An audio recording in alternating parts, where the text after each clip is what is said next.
that little asshole done yet. All right. Welcome back to the Bonsai Movie Crew. Another week. Another dime, another... Well, we ain't getting no dollars, but... I'm going to say, wait a minute, you're getting paid? No. When the fuck did we get... When the fuck did we get ice cream? When the fuck did we get ice cream? As usual, don't forget to check out our TikTok, Twitter. Is it still Twitter or is it X? X. Still X. X, whatever. What? Zoltan. Facebook, our They changed YouTube, the our name of Rumble. Twitter? Yeah, it's X Hey. now. Why? You get with the program. You're interrupting my fucking opening here. Wait, Sorry. Hello, hi, we're interested. You should follow us. You're the young generation. You should know all this stuff. Yeah. Twitter's She not doesn't the have in a- know thing. about this. I don't, She doesn't I have don't a Twitter. Twitter's not the in thing anymore. It's Instagram and It's TikTok. not Twitter. It's X. Sorry. Yeah. X. To see. They're trying to make it hip, I guess. Even though Elon Musk fails to realize that, like, the X thing died out with, like, I don't know, the WWF with D-Generation X. Anyway, check out our Rumble also. Make sure you like, share, subscribe. Share with all your friends. Tell all your friends how fucking awesome we are. Because we know we're awesome. Pretty much. We just need your friends to know that we're awesome, too. Because And we want approval from other people. I don't need approval. I don't either. I'm I'm amazing. I know Why it. you keep telling people that? No, I just want them to tell their friends how amazing we are. We know we're amazing.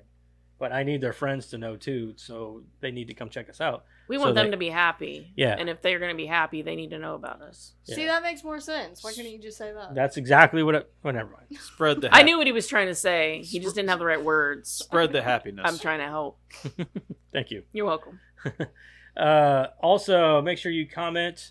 We like comments and stuff, so that's cool. We really do like comments. We like the Also, interaction. make sure you go to our Spotify and our Apple and all that stuff, and give us a good rating, because that'd be cool. Because we're awesome, like I said. So why wouldn't you give us? I mean, of course we get a good rating. It's amazing. Mm. All right. Anyway, moving on. This week's creator profile is Morgan Freeman. And goddamn, this dude's been alive for like 86 years. So there's a lot to this fella. So we're going to go ahead and I'm going to split this up amongst us all. I'll take the first page. Karen. No, wait. Madison, you can have the second page. Eric, you can have the third page. Why do I gotta go last? Well, there's more to read on the last page. Oh, that's fucking You're a better bullshit. reader than us. We not read so good. We not I read read so great. good. I read great. Shut up. You want to read more? No. Shut up. I got like the last sentence on her page. It's because I went to the Derek. Yeah, you might have to Zoolander school. you might have to like. As soon as she's done, I'm like, just jump right into it. Well, what do you got? What do you got? Let me In see yours. 2009. It No, starts off like Hollywood star. It's the start. Is it part of her paragraph? no. My paragraph starts off. No, I mean at the bottom. Or no. 'Cause- Mine's yeah, that's right. complete. Mine's complete too. Mine is too. It's Fine. the first letter capital. Yeah. Oh, see what I mean? We don't read so good. Oh, that's not. No, that just says Hollywood, as in like it's Hollywood the star. title to that Okay. paragraph. I went to the Derek You're Zoolander fucking me school up for here. kids I who figured it can't was, read like, so the last good. two letters there. Her I graduated. Fuck. Should have made it bold. Oh wait, it is bold. We need some. Is it We need some bents. That's what we need is some. It's not bold. No, I didn't. Yeah, I that's didn't. just- I didn't make that's any of them. just the, Okay, you guys are Mine's over. bold. You're overcomplicating everything. Yeah, That's it's because just the like. Just shush. What does that say? Big Zzz. break. Who cares? I got it. Calm down. Do we need to go through this? Fuck, What are I'm we doing? I was What are we just trying doing? to explain to him what that means. Is just it's telling Yeah, him it's like just- yeah. the next. We know read properly, correctly. Oh my god. Joseph, would you like to start? Yeah. Why so many I'll words start. in one word? Okay, so all right, so I printed this off of I think it was biography.com. So all right, we're just fucking stupid. What? I can't even do this seriously. Can't even do it seriously. Can All right. we be professional, Can please? we be professionals around here? Professionals. Professionals. That's why my paper looks so tiny. You cut it. Yeah, I had to cut the last so I could complete the paragraph. She's like, why is my paper so small? I thought something was wrong with me. Someone drugged my water, okay? Is this the Matrix? Anyway, who is Morgan Freeman? Morgan Freeman joined the Air Force after high school to become a fighter pilot. He later realized it wasn't... Are you sure I have the first page? Yeah, this is the first page. Yeah, mine starts in 2009. Okay. Mine's 1987. Yeah. Okay, I think I've got the first page. We should have numbered it like 1, 2, Yeah, Dad. 3. I'm last. My printer started spitting them out, and I was like, oh shit, it's fucking them up, the order. Usually it prints it out in order. It got caught, and then it just started like... Doing weird shit. Yeah, it was like putting them under and over, and I'm like, God damn it. This isn't a deck of cards. Anyway, Morgan Freeman joined the Air Force after high school to become a fighter pilot. He later realized it wasn't what he'd wanted, and thus began his acting career. After years of small parts to limited success, he began to land big roles and win critical and popular acclaim. He's now one of Hollywood's most respected stars. In his early life, Freeman was born on June 1st. That's your birthday. Same as Marilyn Monroe. Hey. 1937 in Memphis, Tennessee. The youngest of 5 children born to Barbara Morgan Porterfield Freeman Sr., the school and school teacher Mamie, M-A-Y-M-E. Mommy. M-A-Y-M-E. M-A-Y-M-E. I would say Mamie. Mame? Mamie? Mame. No, Maine. Mame? Mame? Oh, I'm going No, Mame. I'd say Mamie. It's Mamie. usually a pet name, but I'd say it's Mamie. Anyways. Mamie Edna Freeman. Freeman was raised in Chicago and Mississippi in a low-income home. Not long after he was born, Morgan's parents, like so many other African Americans, struggled under the pressures of the Jim Crow South. Relocated to Chicago to find work. While his parents looked for jobs, Freeman remained with his maternal grandmother in Charleston, Mississippi.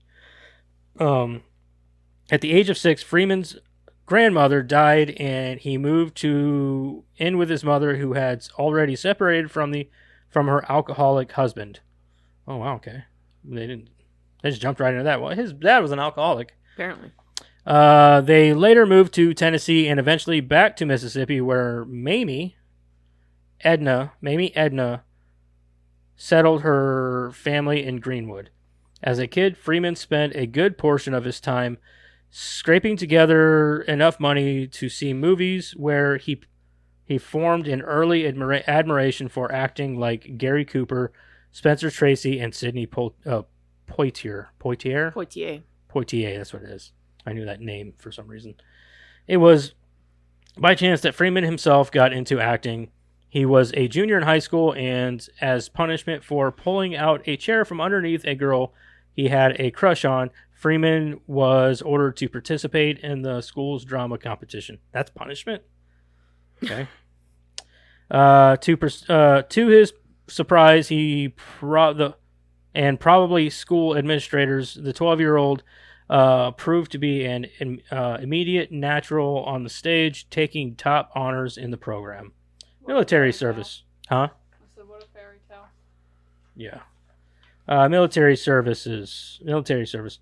But while Freeman loved to act, flying in particular, the idea of being a fighter pilot was in his heart of hearts. And so, upon graduating high school in 1955, Morgan turned down a partial drama scholarship. Well, that's cool. And joined the U.S. Air Force. The military, though, proved to be much different than what he'd expected. Instead of darting around the skies, Freeman was relegated on the ground activities and as a mechanic and radar technician. He also realized that he didn't want to be shooting down other people. He said, I had this very clear epiphany, he told AARP magazine. AARP magazine? It's a weird magazine. It's for the elderly. Okay. You are not in love with this. You are in love with the idea of this. In 1959, Freeman left the Air Force and tried his fortunes out west, moving to Hollywood to see if he could make it as an actor. It wasn't as an easy life. He took acting classes and struggled to find work. In the early 1960s, he moved again, this time to New York City, where more petty day jobs and nighttime auditions followed. Nighttime auditions? What kind of nighttime auditions? Wonder if he was a man of the night, like a woman of the Find a night. stripper name for him too. Ooh, Morgan Freeballing. Well, we have to base it on his real name, so that's a good one. I got nothing. More come freeballing. See, you're really good at this. I got nothing. He should be someone's producer. He should he could work in the adult film industry. More come freeballing. Anybody could walk in and Joseph could come up with their porn name. What's your last name? Come up with one for Ludair. For what? Ludair. Ludair? Ludair? That's not even a fucking name. Yeah, it is. Like It is French, now. if anything. Hold on, I got one for Eric.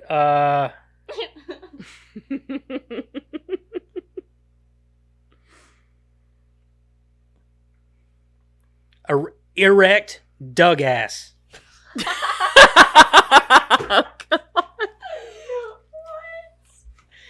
No, do her. Why? Let's not. I don't need one. Carum Doug ass. Carum. Wait, harem. Harem. Let is me the let me word. work on that one. I'm not impressed with it. I'll work on it. Anyway, continue. Caramel. Huh? Caramel. Yeah, there you go. You're Caramel. welcome. I'm helping. Caramel. I'll work on it. I appreciate that. All right, who's next? Madison, you're up. Krusty Bill.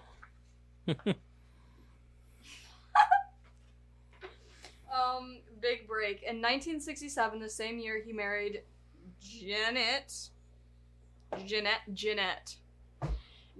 Adair Bradshaw. Why did I say it like that? Bradshaw. Freeman's big career break came when he landed a part in an all-African-American Broadway production of Hello, Dolly, starring Pearl Bailey. Around that time, Freeman also performed in an off-Broadway production of the... Why did you give me this paper? I don't want this paper. I just handed out papers. Just read Did it. you even read? No, I can't say it. Oh. Onomatopoeia. I don't know. She. The best bet is to hand it off. Around to that Carrie. time, Freeman also performed in an off-Broadway production of the N-Word Lovers. Oh, okay. Yeah. Some national exposure followed in 1971. Oh, that is a fucked up name for a play, dude. What the? Right. Some national exposure followed in 1971 when he started appearing regularly on The Electric Company, a public television produced by a children's TV show that focused on teaching kids how to read. Obviously, we needed that here. I'm afraid I On a show that myself. included Let's get such Big Madison current... caught herself. She be could have like, just been "Oh, fuck." like I catch myself when I'm reading these things just da-da-da-da-da-da-da-da. And then you just say it out like, oh, blah, act like I didn't say that. Can we pause? Yeah. Can you delete Wait. that? what was the time on that? Yeah. That is such a weird name for a play. I can read the rest. Let me get through this paragraph. On a teaching show, on a show that included such current and future stars as Rita Moreno, John Rivers, and Gene Wilder, Freeman had some of the show's more memorable characters like Easy Reader, Mel Wounds, and Count Dracula. Sorry, they're on the next. But television proved to be a grueling and demanding life for Freeman, despite some stage work, including a Tony-nominated performance in The Mighty Gents in the late 1970s. Freeman couldn't seem to break into movies like he wanted. When The Electric Company was canceled in 1976, Freeman saw himself staring at a career that was far from grounded. His personal life was hurting too. Long before the show ended, Freeman found that his marriage had started to fall apart and he began drinking too much. Freeman and Jeanette divorced in 1979. A year after his divorce, Freeman's career caught... Jesus Christ. Freeman's career caught a break when he landed a part as a crazed inmate in the Robert Redford film, Brubaker, 1980. However, the steady stream of film work he hoped would follow did not materialize, and Freeman was forced to retreat back to television for 2 hard years on the cast of the soap opera Another World. For much of the rest of the decade, Freeman took on roles that earned him some acclaim, but not the big, powerful jobs that would garner A-list attention. There was a part in the 1984 Paul Newman film Harry and Son, and he was narrator for the TV miniseries The Atlanta Child Murders, among other roles. So he's been a narrator for a long time. He's got that voice. Yeah, but he wasn't really known for it until this movie. That's true, yeah. Like, because of all of his other famous works, Yeah. like his famous works before then, he never narrated until this one. Yeah. In 1987, Freeman's fortunes changed when he was cast in the film Street Smart, which placed the actor on the screen as the volatile pimp Fast Black. That's a cool name for a pimp. I kind of want to see that. I want to see Yeah. Morgan Freeman as a pimp. The Yeah. role proved to be a huge success for Freeman, earning him an Oscar nomination for Best Supporting Actor. Film critics Pauline Kael even went as far as to ask out loud, is Morgan Freeman the greatest American actor? 2 years later, Freeman earned more acclaim, a Golden Globe Award for Best Actor, and a second Oscar nomination. As a kind-hearted but stubborn chauffeur in 1989's Driving Miss Daisy. I remember that one. That same year, he also starred in Edward Zwick's critically acclaimed Glory, a drama about the 54th Massachusetts Infantry Regiment, which was one of the first recognized African-American units in the Civil War. By the 1990s, Freeman was riding high in his career, starring in such big-budget films as 1994's Shawshank Redemption, Seven, 1995, and Deep Impact, 1998. With his booming voice, a commanding presence, Freeman was a natural to play God in the 2003 comedy Bruce Almighty and its 2007 sequel Evan Almighty.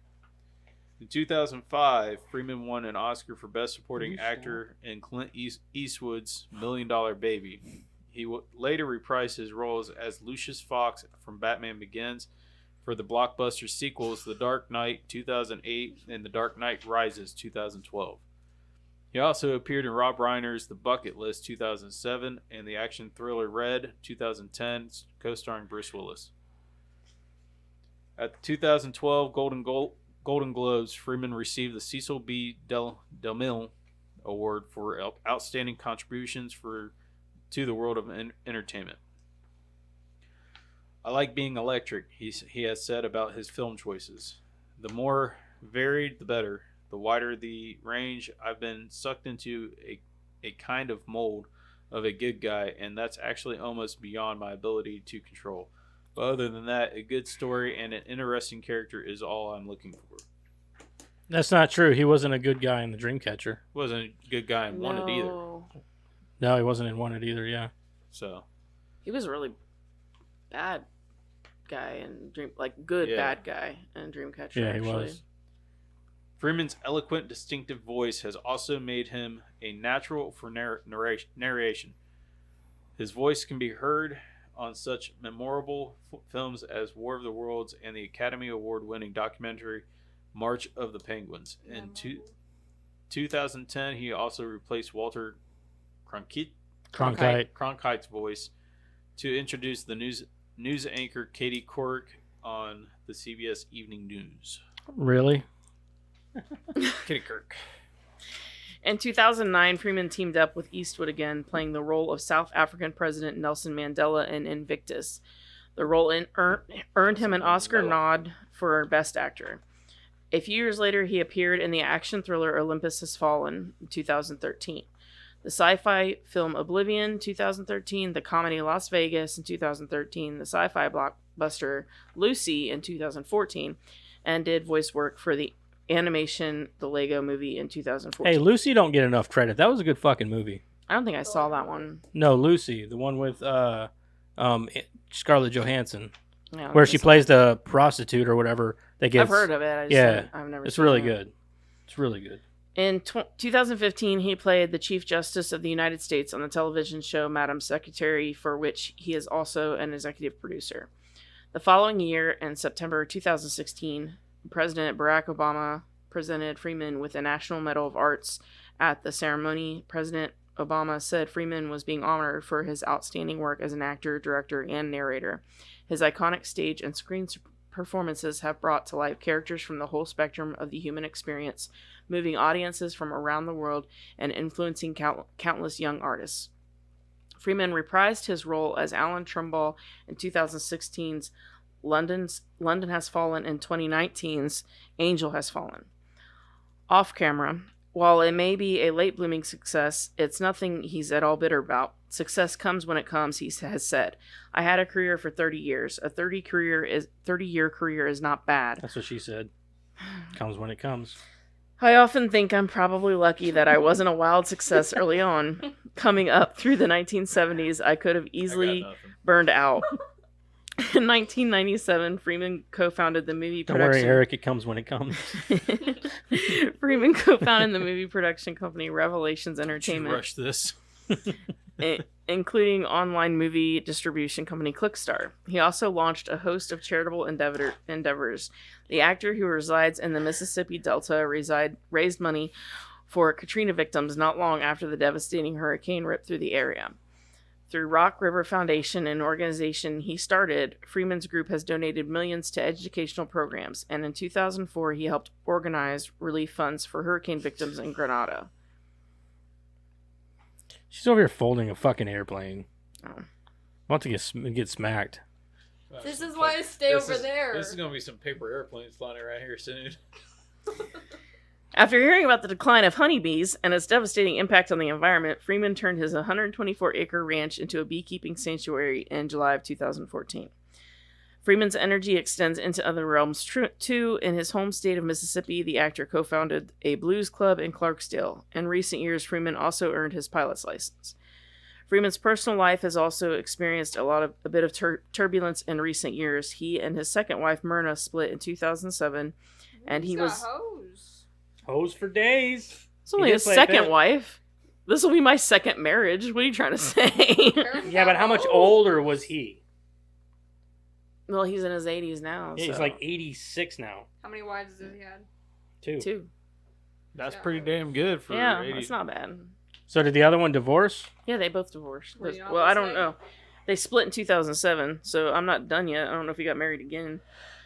And he was in a near-fatal car accident in Charleston, Mississippi the following year. But among his setbacks, none was as tragic than in 2015 when he discovered that his step-granddaughter, Adina Hines, whom he and Myrna had adopted, was murdered by her boyfriend in New York City. I remember hearing about that. Yeah. The world will never know her artistry and talent and how much she had to offer, Freeman said in a statement to People. Her friends and family were fortunate enough to have known what she meant as a person. Yet, despite such difficult times, the actor has continued to work and shows no signs of slowing down. His choice of roles, as well as his off-screen demeanor, have earned him respect from even those who not used to pouring out praise for their interview subjects. He's a delightful man, said Mike Wallace, who interviewed the actor for a 2006 piece on 60 Minutes. He's a thoughtful man. He's in no sense a bitter man. He's still exploring his life and times. I have immense respect for Morgan Freeman. All right, Morgan Freeman! Yeah! There's no trash can over there. I was aiming for the camera. I missed terribly. Let's all try. All right, everybody try. I gotta Just do my hair. don't throw it too hard. 'Cause I I'm don't not want to knock the gonna camera go. over. I'm not gonna throw it See if hard. you can, like, aim for it. Like, cool. Well, That was pretty good, actually. That wasn't too bad. What are you... You missed bad. You missed bad. It was a goose. You missed not good. That was bad, too. Karen had the best one So far. Are you going to do with an airplane. it? This one ain't well either, I promise. I'm not good at throwing airplanes. You like it though? Throw it at the camera. See if it'll Look at it. be You even gotta look cooler at if it first. flies by the camera. Oh, that was terrible. That was awful. I know, but I want my airplane back. All right, moving on. Actually, first, what has everybody or what is that? April just sent this to me. It's so bad. It's so crass, but we've already gone crass here, so it's a text Wow. exchange. So the first text says, "My pussy is still half shaved." Second one says, "Please don't start the trend of pussy mullets." What? The next one says, "I could bleach it and pierce my lip and call it ho exotic." Yep. Thanks, April. You're welcome. Stupid. All right. Anyway. This is a good one. Carol Baskin Oh, made her do it. exotic. Yeah, Carol Baskin. She made her do it. All right. So, everybody's favorite Morgan Freeman movie. Oh shit. Where was I'd this have to go over I the mean, catalog. you can think about it if you want. I'm going to do it every week whenever we get a creator I'll profile. look up the movies that I. Oh well, thanks for the warning, and then I can have it. Because Yeah. I'd have to look I'm at. probably going to ask it every week, so just so everybody's aware. Yeah. I honestly, I don't even. Oh man, he's done so many. Seven is my. Yes, yeah, definitely. 7. I easily. Why would I yep. even? Why do I even? Have I to don't think even about know that? why I had to think about it. Like that's definitely my favorite. Yeah, that's I love definitely my that. favorite movie. I it is. love that movie. Yeah, 7. And then I think second would have to be. I really like Dreamcatcher, man. Like I really like. I like that one Dreamcatcher. because he steps outside of his. Yeah, normal- I just like that movie in general. So, and I think he's great in it. Oh, I know. I like the movie too, but I like his performance especially Right. in it. I'm gonna go. That's my first one is 7, and then Dreamcatcher would be my second. Wait, who's he play as in the Lego movie? Oh, he plays the wizard. Yeah. Really? Yeah. Yeah, he's the wizard. The Wizard. Yeah. What about you? I honestly liked him in Shawshank. Shawshank. Yeah, he's pretty Yeah. great in Shawshank. I That probably think be he it. does a great job as God too. And, Oh, that yeah. Bruce Almighty. yeah, Yeah. Bruce Almighty. All right, Madison, you Probably Shawshank. Shawshank. All right. Anyway, so there's our favorites. Let's move on. What the hell have you been watching? What have you guys been watching? Let's start with Eric. Okay, so let me write this shit down. 27. This shit down. All right. God, come on, Eric. Hey. Ugh. I'm getting there. So, Fuck off. hey, Anyways, all right. So I watched Braveheart. Yeah, I haven't seen that in 100 years. Yeah, right. Probably because it's 100 years long. It came up. It came up on something like what what you may like. So I watched it. The World's End, one with Simon Pegg. Yep. That one's good. That was Good one. That's a good one. Buddy Games. It's a good comedy. Is that the one with? Oh, it's a newer one, right? Yeah. Somewhat. Well, there's a second one now. Oh, is there? Yeah, I want to see that. That's a pretty good comedy. It's like a low budget comedy kind of. Yeah, Then but it still looked kind of funny. Yeah. I watched The Flash. The new one. What'd you think of that? Well, with my emotions with my mom, it kind of fucked me up. But Right. other than that, I mean, I'll probably watch it sometime in I don't know. Get 2060. past all that stuff. 2060. 2060. It was an okay movie. I honestly, the hype around that movie, I was like, yeah, it's good. I was like, but And not as great as everybody's making it out to and be. I think kinda everybody fucked had it like up. really big hype for Michael Keaton being Batman again. And he was That's okay, what it but was. like, honestly, just He- not a movie, but yeah. Is that it? maybe We watched together.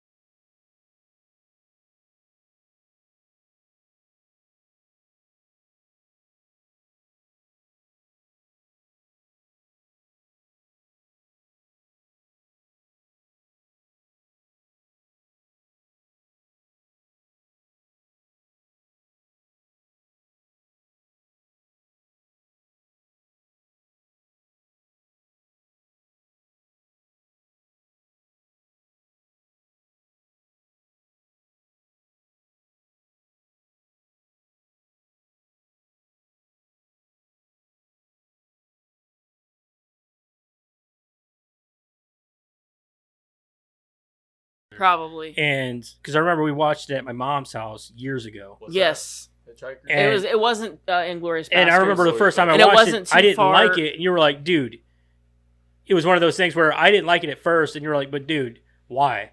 And I was just like, I just didn't like it. I didn't like the movie. And you were like, and you didn't understand why. But the more, it's like, I've come to this conclusion about Quentin Tarantino. The more you watch him, the more you love him. Yeah. So, Yeah, it's and one I love of those Inglourious too that Basterds like now. you have to digest in pieces, I feel like. Yeah. And I know like if you like pause it and kind of think about it a little bit as you watch it. So I mean that makes it last longer, but anyway, I remember him saying, you know, like, well, I've never seen it, so like let's watch this, and I'm like, it's like 7 hours long, and like, you know what I mean, like you've seen it, so you're like, I don't want to watch it, but we did, and it didn't seem that long. No. I It mean, goes like really fast. I mean, I'm watching it, I'm just like, man, that was 2 hours and some odd. Like I didn't feel like It was goes 2 fast. Even Shawshank. If they utilize the like, time wisely, hey, even Shawshank, like if they No. yeah, I utilize watched the Shawshank, time, and I'm like, damn, that was yeah, fast. if they utilize the time, and this is something they used to do back in the day with good movies, they don't do it anymore. They utilize the time wisely instead of putting in all this filler shit that doesn't Yes. make Yeah. doesn't Yes. add anything to the story. It's not a good thing Yeah. when somebody can watch your movie and go, if you cut out 20 minutes of this movie, it would have been way better. You know, Yeah. if somebody watches a 2 And and you a half hear hour that a movie, lot lately. Yeah, like, if you watch a 2 and a here half hour lately, movie, you'll hear it from reviewers and everything. Like you could have shaved 20 minutes off this movie and still had a great movie. Mhm. So- If you Like that, watch was a that Nope? Was it Nope? Where Notebook, They, no, no, Nope. he said nope. nope. Where they I like Nope. kept- Shut up. They kept bringing in the monkey. see, The monkey now- threw me off.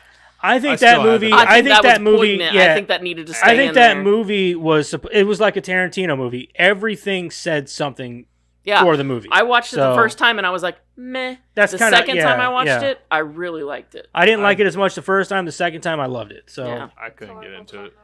But if you watch a 2 hour movie and you say, wow, that did not feel like 2 hours, that's a good 2 hour movie. yeah. And then I watched it's a true crime show. It's called Very Scary People. My mom told me to watch it, and I started to watch it. It's very good. We watched The Purge because we wanted to watch some of the other like Purge movies, and I kind of refused to watch them until and I hadn't seen The Purge in a really long time, so I kind of wanted to start from the beginning. I've never I watched. think I've The seen Purge. all of them. I have not seen any of them past the first They one. get so. better. I've Yeah, never honestly. seen well, I any liked of the them. first one. I The remember first one was liking it. good for an enclosed movie, like a movie that's confined to a home. Mhm. After that, it gets bigger and Yeah. bigger, and then they bring in and anybody can say what they want about this dude, but I love what's his Frank Grillo.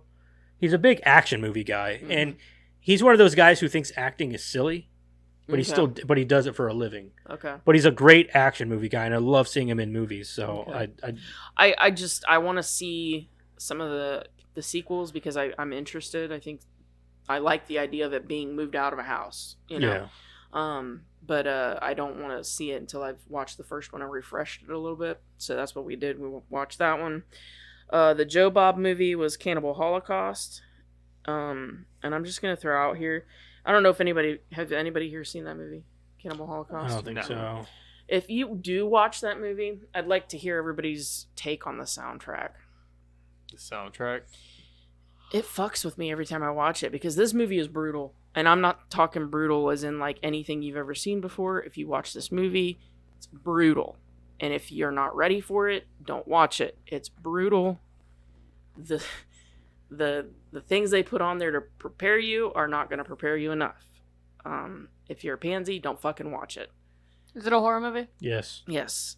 What's it called? it's it's- old. and It's from the 70s. Yeah, and it's a horror movie in the aspect that it's brutal. Yeah. It's not a horror movie as in like, oh, I'm scared. No, it's gory. It's gory, rough. and it gets to the point. Yeah, Yeah. that's one thing I do know. I It's know. more it's more about it's about cannibals, Mhm. right? They go to yeah. the jungle to like do a documentary on these cannibals. But the real story is who's really the savages. Okay? Mhm. That's the real story, and without going too far into it. But the soundtrack to this movie fucks me up because you have this really good horror soundtrack going on from time to time, but then like when it gets into these really brutal sections of the movie, they start playing this really cheerful music and it takes me out of the movie every time. And it's the only soundtrack I've ever listened to that does that to me. They start this cheery music and I'm like, It'd be like. Am I watching MASH? That's what it sounds like. I'm like, I'm not watching MASH right now. I'm watching a brutal fucking movie. Like that Leatherface part where they're like at that dinner table and they're like doing all that. Yeah, but that's on purpose. This is like the soundtrack of the movie. Like some guy created the score for this movie with this in mind. You know what I mean? It's true. And I understand. Like he literally watched the movie while they were playing the score. Yeah, that's how they make it. That's how they make. And I looked it up. They did it on purpose to sort of give you that like, this is brutality, and then like this is happening over here, like to give you that dynamic, I guess. But it doesn't work for me. Most people think it's brilliant, but for me, it takes me out of the movie every time I watch it. I'm watching it, and that soundtrack starts up, and I'm like, I'm watching MASH. I'm watching some comedy. I'm watching some, it just doesn't work for me. It fucks with me every time. So if you guys ever watch it, let me know what you think about the soundtrack. Because apparently I'm the only one in the world that feels that way. Don't fuck with my emotions. Yeah. And then the last one I watched was From Beyond, because I've been wanting to see that. Like the first movie collaboration between Stuart Gordon and Barbara Crampton and Jeffrey Combs. That was their first collaboration together. It was pretty good. I liked it. They all did Castle Freak, didn't they? Yeah. Yeah. So they did From Beyond, and then they did Reanimator. Reanimator was first, From Beyond, and then Castle Freak. But it was pretty good, and I'll tell you, that is where James Gunn got his inspiration for Grant.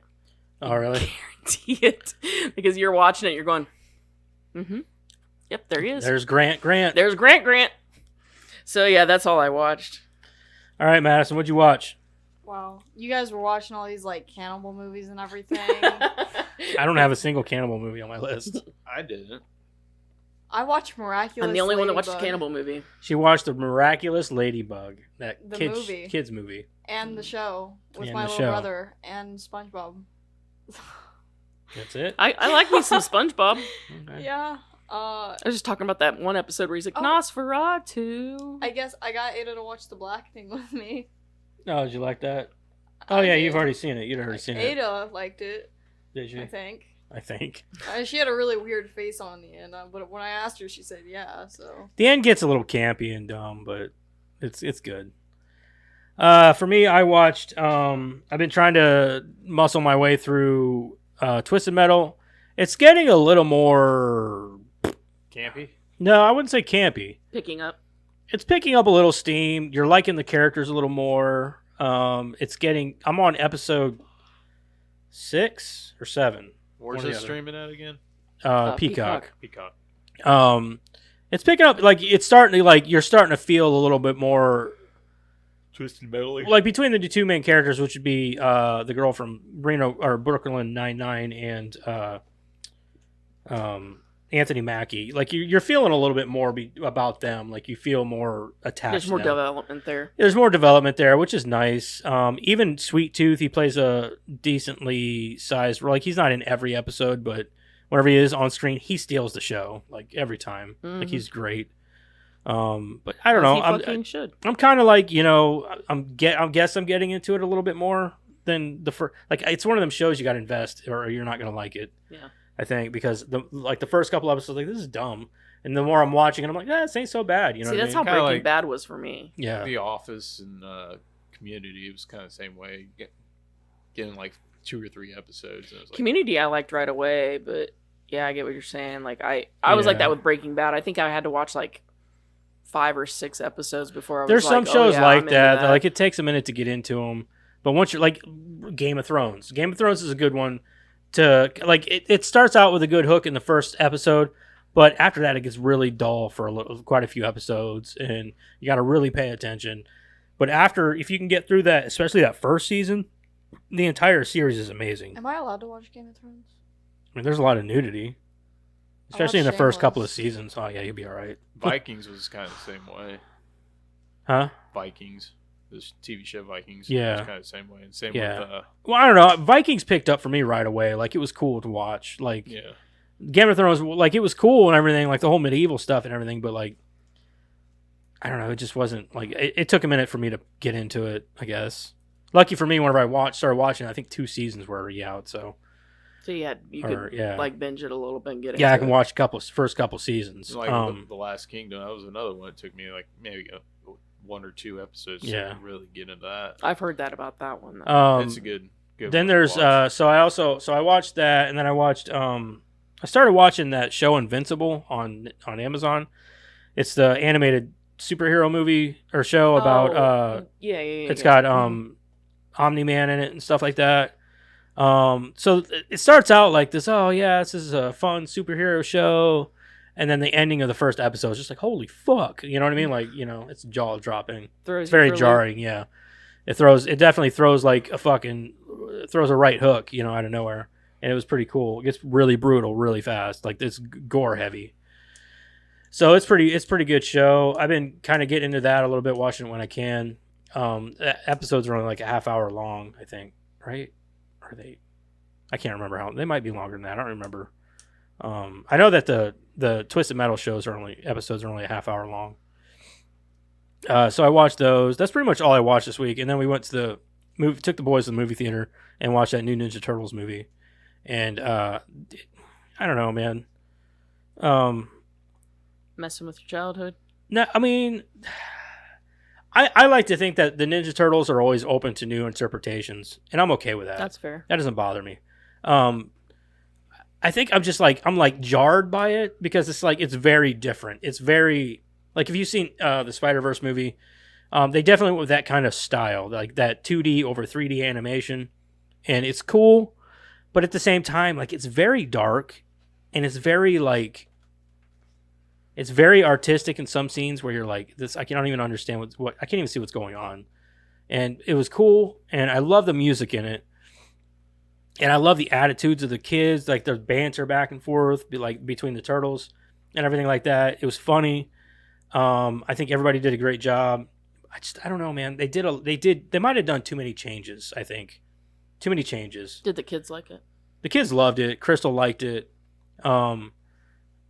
I wouldn't say they liked it as much as most other kids' movies, but they still enjoyed it. It's one of the movies that I think most people, like adults and kids alike, can fall into. You know what I mean? And it was good. I think it's a movie that I'm gonna have to watch again to like give a real serious look at it, and review on it. You know what I mean? Like, it's one of those movies things. like that. You can just watch it with me then. Yeah, I'll definitely watch it again. Like, it's a good movie. I suggest watching it just to see what other people think of it. Honestly. Because I think it's one of the movies that might be like divided a little bit. Like, I could see it being divided a little. Sure. It's a cool interpretation, but like, I know people are all up in arms about April being this like like heavier set black girl. Who gives a shit? I don't give a fuck. Well, it's funny because, there's all this talk of, race swapping and stuff and how everything works out today. But, today's movie actually got me thinking about that because in the novel, Red is an Irishman. Oh, is he? Yeah, he's a red-headed Irishman. Hmm. So, as I've said many times before, who cares as long as they bring their Apparently they were doing it back in '94 too. Who cares as long as they bring the character to life? I've said that a million times. I'll be honest with you, like, I don't think April, like the girl April in the movie, she's just a high schooler. And she did great. I mean, she was fun to watch and everything like that. I could see where like some people. I know one guy was like on there bitching, "Oh man, the reason why people aren't mad at it because she's black. They're mad at it because April O'Neil, whenever we were kids, was Hot? She was something attractive to look at." I'm like, dude, she's a 15-year-old girl. Like, right? Like, what the fuck are you talking about? Like, she's a 15-year-old girl.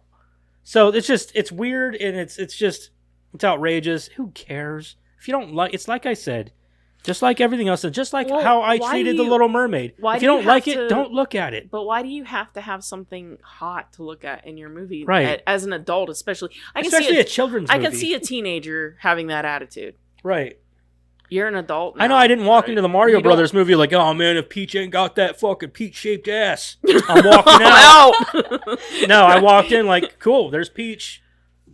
Who cares? That's how I expected. Yeah, that's what I'm saying. I don't care. You're not walking into a movie at the age we are now going, if there isn't some sexuality in this, right? I'm fucking out of here. Especially for a kids movie. Yeah. Other than that, though, dude, the kids who voiced the turtles were awesome. I think that the kid who voiced Mikey, should have swapped with the guy who voiced Donatello.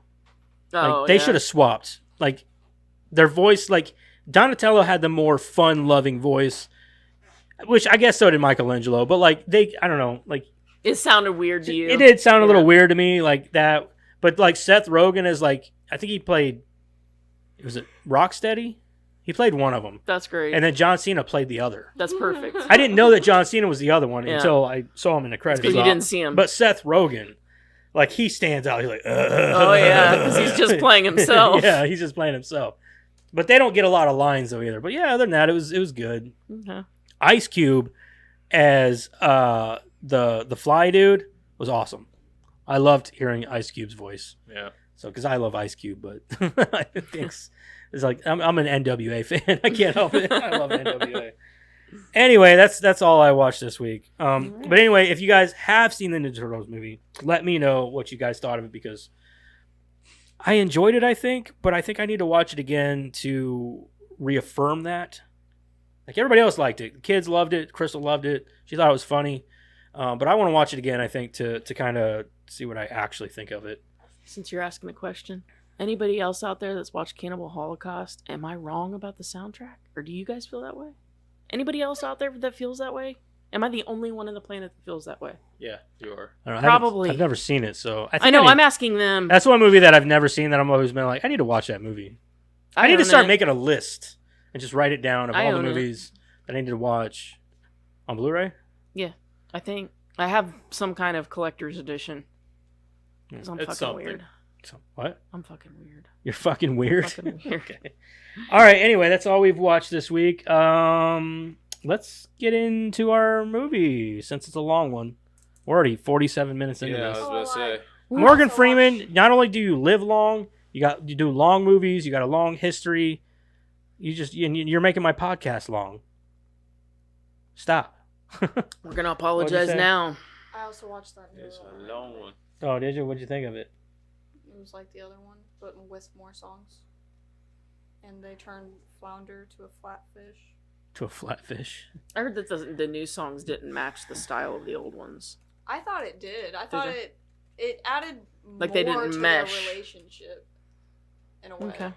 Eric's and Ariel's, it just added more to their relationship, which was nice. Because in all Disney princess movies, they're like, you met 3 days ago. Yeah. You're married. I'm 16 and I love him. I think I'm growing to that point with the race swapping stuff that I'm beginning to care a lot less. Like, the more that people bitch about it, I care less and less. I honestly, I don't care as long as you bring the character to life. If you bring that character to life, like, I don't care. Really good at times I was like, yeah, why would you race swap? And then there were other times like, who gives a shit? I'm at this point now, like, unless don't it's care. Cultural appropriation, like the Cleopatra thing, or things like that.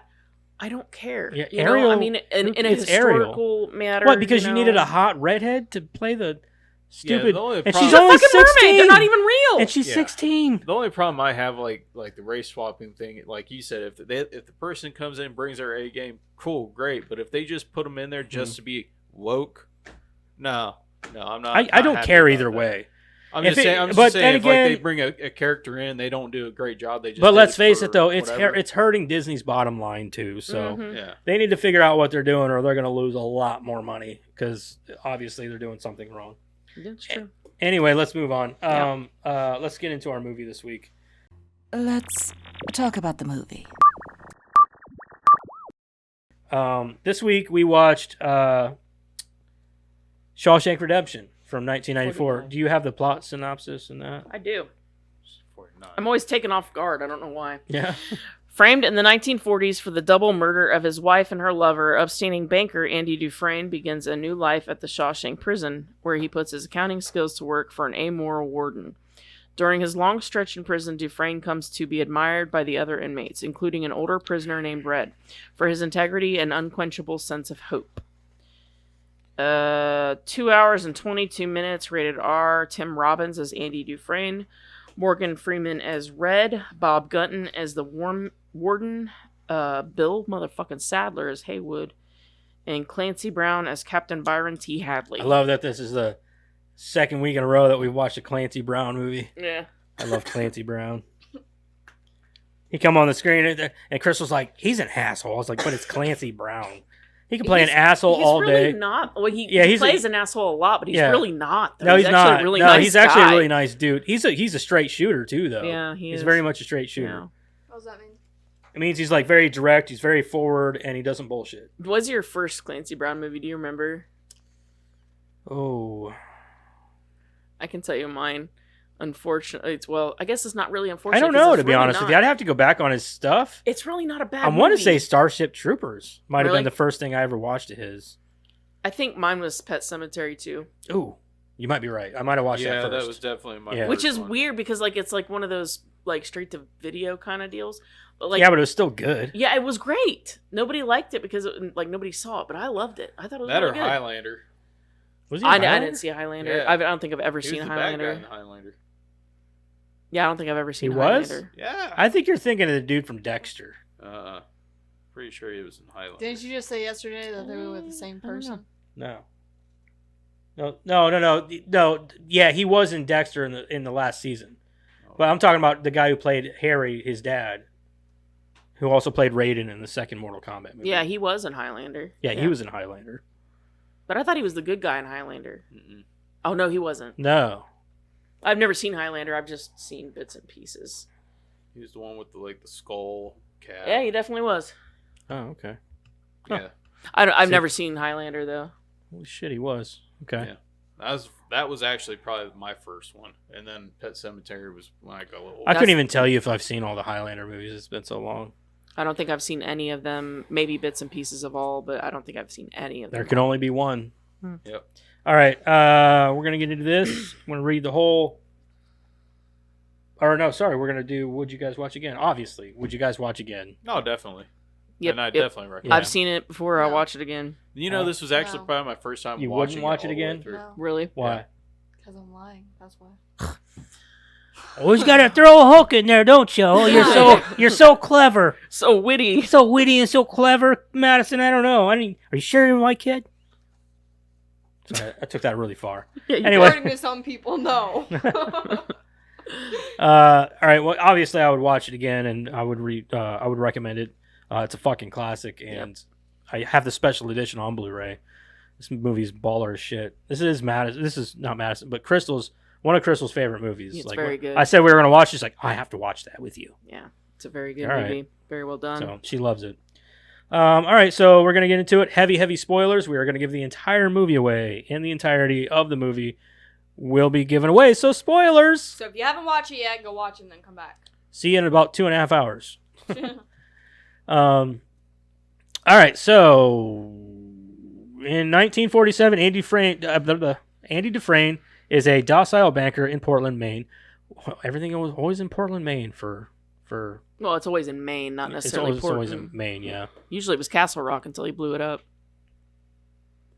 Blew it up in what? In Needful Things. Oh. Why would they do that? Because he kept using it and he wanted to make sure he didn't keep using it. You gotta understand, Stephen King's got his own universe. Oh yeah, I know. Could you imagine there being a Stephen King universe? There is, and it's vast. I'm talking about like movies, just movies upon movies. Oh it God, could be, it'd be forever. yeah, it'd be forever long, and there would be like Especially if you included the Dark Tower shit. The Dark Tower stuff. Like holy shit, because you're talking about like, the whole universes upon universes at that point. Right. How many books does Stephen King have published? Oh. More than any fucking other author ever known to man. This dude has written so many books. Mm-hmm. If you're interested in reading any of them, I have a shit ton. He had, yeah, goddamn, I don't even know, honestly. Let me look that up. I want to tell you guys how many books Stephen King. I have a Stephen King book upstairs that I need to return to the library because it's been 2.5 months. I love his writing. He writes like people think and are, and that's why he's so That's why successful. people like him so much, yeah. Yeah. Oh. How many Stephen King books are there? Somebody's already asked this question. Like just Oh, like yeah. Shawshank is not horror, obviously, so he doesn't just do horror. There's like he's even got one that's like kings and queens and shit. It says he has published over 65 novels or novellas, including 7 under the pen name Richard Bachman. Bachman, and 5 nonfiction books. He has written over 200 short stories, most of which have been compiled in book collections. Many of his stories are set in his home of the state of Maine. So it says right here, novels 65, collections 11, nonfiction 5, screenplays 19, and others are 16. A lot. Like more than any other author. More than, it has to be. I don't think there is any other author that's written more than him. Nobody that's Nobody's prominent or as big. Yeah, he's definitely He's definitely got more properties that have been adapted. Well, and I think and it's things like because that. he's so versatile. Like, he's known for his horror stuff, but he doesn't just have horror, obviously. We're not Right. talking about a horror movie tonight. Yeah, exactly. The Green Mile is one of them. Yeah. And that's not horror. So That's Stand a By great Me. movie. Stand By Me is another one. Yep. That was based on The Body. It's a short story, The Body. This is also it's a novella. This one's a novella. Okay, so anyway, back to it, because we got a lot to read. Yeah. We keep Keep going. One night, he suspects his wife is cheating on him with a golf pro, and after he left intoxicated, an intruder broke in and killed the both of them. See, now they shouldn't say this already, because that was something that was let out of the bag later on in the movie. Yeah, because you're not entirely certain if Yeah, he's... for the first Guilty or not. 3/4 of the movie, you're not sure of his guilt at all.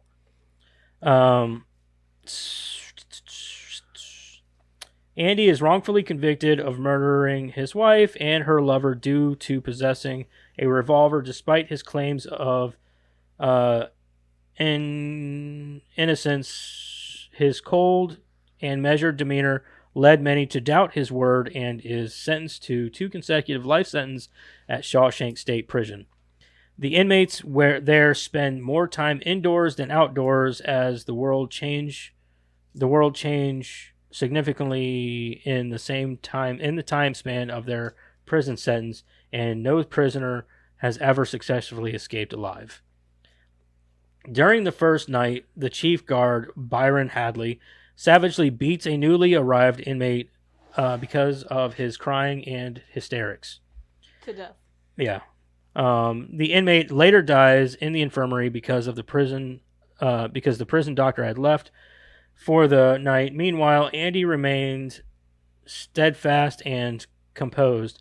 Assigned the work in the prison laundry, Andy is sexually assaulted often by the sisters and their leader, Boggs. About a month later, Andy befriends Ellis Red Redding, an inmate and prison contraband smuggler serving a life imprisonment. Red procures a rock hammer for Andy, an instrument he claims is necessary for his hobby of rock collecting and sculpting. Red believes Andy intends to use the hammer to engineer his escape in the future, but when the tool arrived and he saw how small it is, Red put aside the thought Andy could ever use it to dig his way out of the prison. 600 years. Yeah, in 600 years. Although other prisoners consider Andy a really cold fish, Red sees something in Andy. In 1949, Red pulls some strings and gets Andy a few of their mutual friends, a break by getting them all work detail tearing the roof off of one of the prison buildings. During the job, Andy overhears Hadley complaining about having to pay taxes for an upcoming inheritance. Using his expertise as a banker, Andy lets Hadley know how he could shelter his money from the IRS, turning it into a one-time gift for his wife. He said he'd assist in exchange for some cold beers for his fellow inmates, while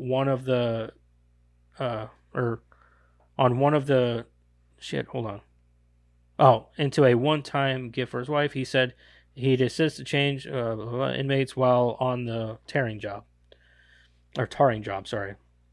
Though he at first threatens to throw Andy off the roof, Hadley agrees, providing the men with cold beer before the job is finished.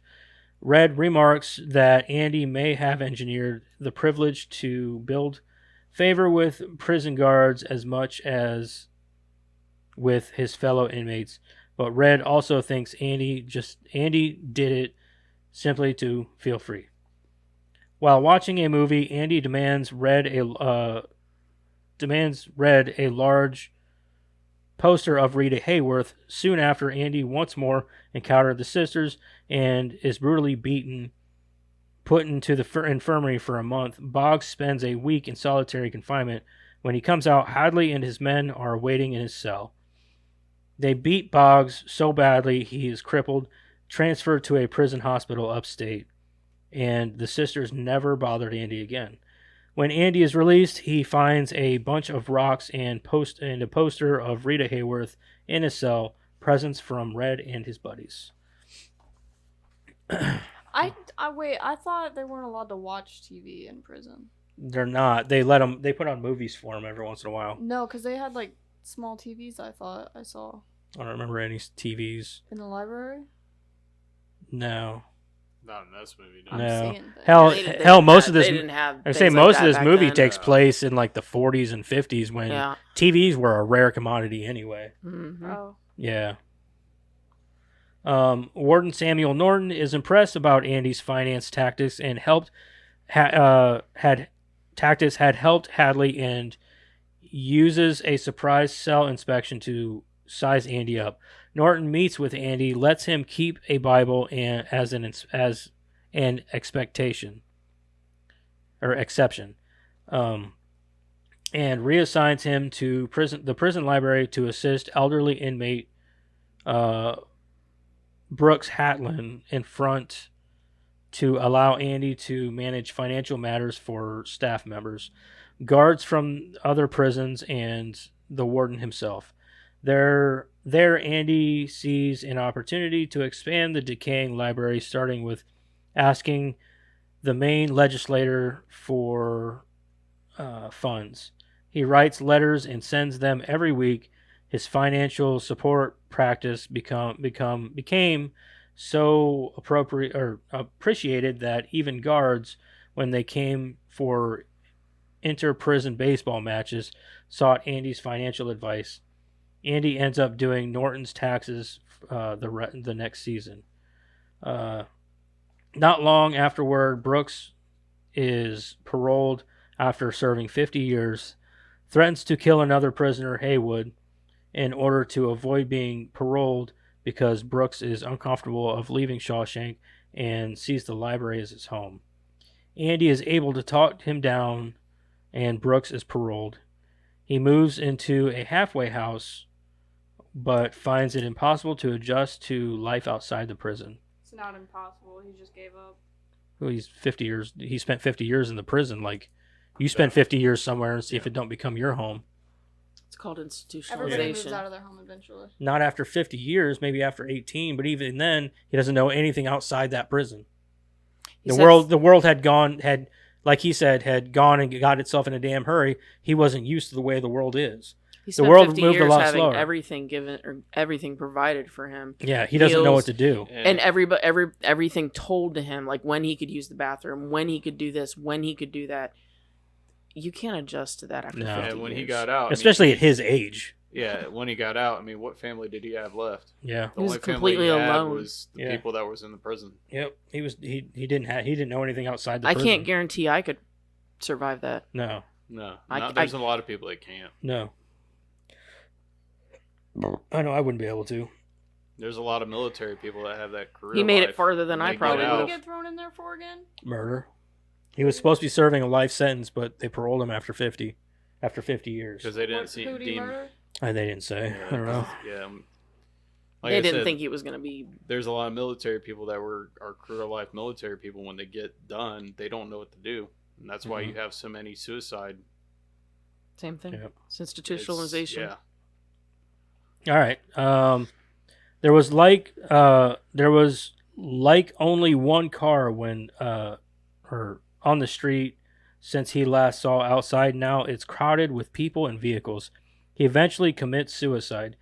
When his friends suggest that he was crazy for doing so, Red tells them that Brooks had obviously become institutionalized, essentially conditioned to be a prisoner for the rest of his life and unable to adapt to the outside world. After 6 years of writing letters, Andy receives a library donation along with a collection of old books and records. Though the legislature thinks this will be enough to get Andy on to halt his letter writing campaign, however, he is undaunted and doubles his efforts. When donations of old books and records arrive at the warden's office, Andy finds a copy of Mozart's The Marriage of Figaro among the records. He locks the guard assigned to the warden's office in the bathroom and plays the record on a excerpt over the prisoner's PA system. The entire prison seems captivated by the music. Red remarks that the voices of the woman in... Sorry. Give me the damn thing. I was listening. Good Lord, man. You're over there fidgeting and everything.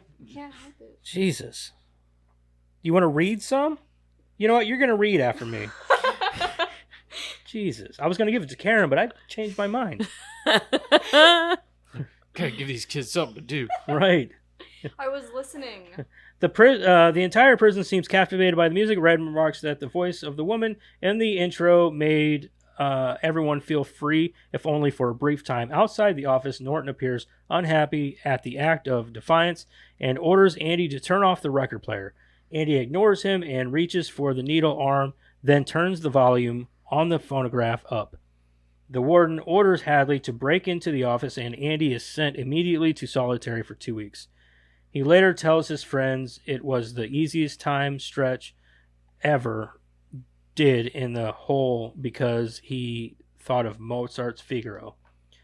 When the other prisoners tell him how unlikely that could be, he responds, "Hope can sustain them," a concept that Red dismisses. The fuck?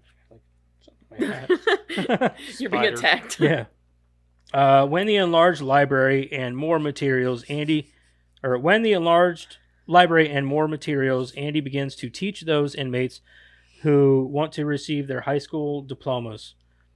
After Andy is able to secure a steady stream of funding from various sources, the library is further renovated, and in memory for Brooks, in 1963, the warden profits and on Andy's knowledge of bookkeeping and launches a new service program and devises a scheme whereby he puts Shawshank inmates to work in public projects, which he won in outbidding other contractors, cheap labor for the prisoners, or from the prisoners. Occasionally, he let others get some contracts if they bribe him. Okay, where am I at here? Is this it? Okay. God, that's a lot of reading, man. It's like 5.5 pages. Yeah, 5.5 pages. I was waiting for you to give me pages. Yeah, I know. I'm gonna give them to Madison now. Yeah, So that's what I heard. Norton privately instructs Andy to launder the money by setting up many accounts in different banks, along with several investments, using a fake identity, Randall Stevens, so that if the police were to find out about the black money, they'll be looking for a man who is non-existent. He shared the details only with Red, noting he had to go to prison to learn how to be a criminal, which is true because that's where most prisoners go to become better prisoners or better criminals. Most criminals go to prison to become better criminals. Mm-hmm. They do it on purpose? No, it's just you're in there with a bunch of other criminals. You learn shit. You learn other shit. A new prisoner, Tommy Williams, is transferred to Shawshank, incarcerated for burglary in 1965. Tommy is desperate to have a good life with his wife and kid once he is paroled. Andy and Red befriend him, and Andy suggests Tommy should take up another line of work besides theft. The suggestion really gets to Tommy, and the work and he works on achieving his high school equivalency diploma. Though Tommy is a good student, he is still frustrated when he takes the general education diploma development exam itself, crumbling it up and tossing it into the trash. Andy retrieves it and sends it in anyway. Surprised, Tommy passed his GED exam. In 1966, Red tells Tommy about Andy's case. Tommy is visibly stunned at hearing Andy's story that sounded familiar to him and reveals he had a cellmate named Elmo Blatch at another prison who boasted about killing a man. Elmo's World. I don't think this is the same Elmo. Which is a nickname. His name, I think, is actually Elwood. No. Oh. Is that Elmo's real name too? No. I don't know. I didn't ask his mom. All right. His So anyway, mom? Elmo Blatch at another prison who boasted about killing a man who was a pro golfer at a country club he worked at, along with his female lover. The woman's husband, a banker convicted of the murders, was sent to prison for it. With this new information, Andy meets with the warden, expecting he could help him get another trial with Tommy as a witness. The reaction from Norton is completely contrary to what Andy hoped for. When Andy says, empathetically, that he would never reveal the money laundering schemes he had set up for Norton over the years, the warden instead becomes furious and orders him to solitary for a month. Norton later meets with Tommy alone and asks him if he'll testify on Andy's behalf. Tommy enthusiastically agrees, and the warden has him shot dead by Hadley. It's fucking terrible, too. That sucked. Yeah. I like that dude, so. But you can't... I mean, I kind of... As smart as Andy is, I can't believe that he would have gone to the warden with that. Right, exactly. You would think, yeah. He knows what kind of man Yeah, that you think he would have is. wrote the state or something else instead, like, you know. When He the had warden... a lawyer. Huh? Start with him. He had a lawyer. Right, exactly. Do something, you know what I mean? Why would he go straight to the warden? You know what I mean? The man who he's laundering money for. You know what kind of man he is. Yeah. When the warden visits Andy in solitary, he claims Tommy was killed under the guise of an escape attempt, except Andy can tell Norton is lying. Andy attempts... Well, his lips are moving. Yeah. Yeah, right. Andy attempts to discontinue the money laundering, but Norton counters, saying the library will be destroyed and all the materials burned. Andy will also lose his private cell and be sent to the block with the most hardened criminals. Norton gives Andy another month in solitary. He realized the warden is never going to let him leave Shawshank. You know that guy that killed himself? Whenever he was in the store working, whenever he was saying if he wanted to get sent back, he could just shoot his manager. Yeah. That's That what was- you that was think kinda about funny. every That was funny. manager That was funny. ever. It's like, maybe if I Shoot him, I'll get out of this. Yeah. Afterwards, Andy returns to the usual daily life at Shawshank, a seemingly broken man. One day, he talks to Red how, although he didn't kill his wife, his personality drove her away, which led her indefinitely infidelity and death. He says if he's ever freed or escapes, he'd like to go to... I can't pronounce this.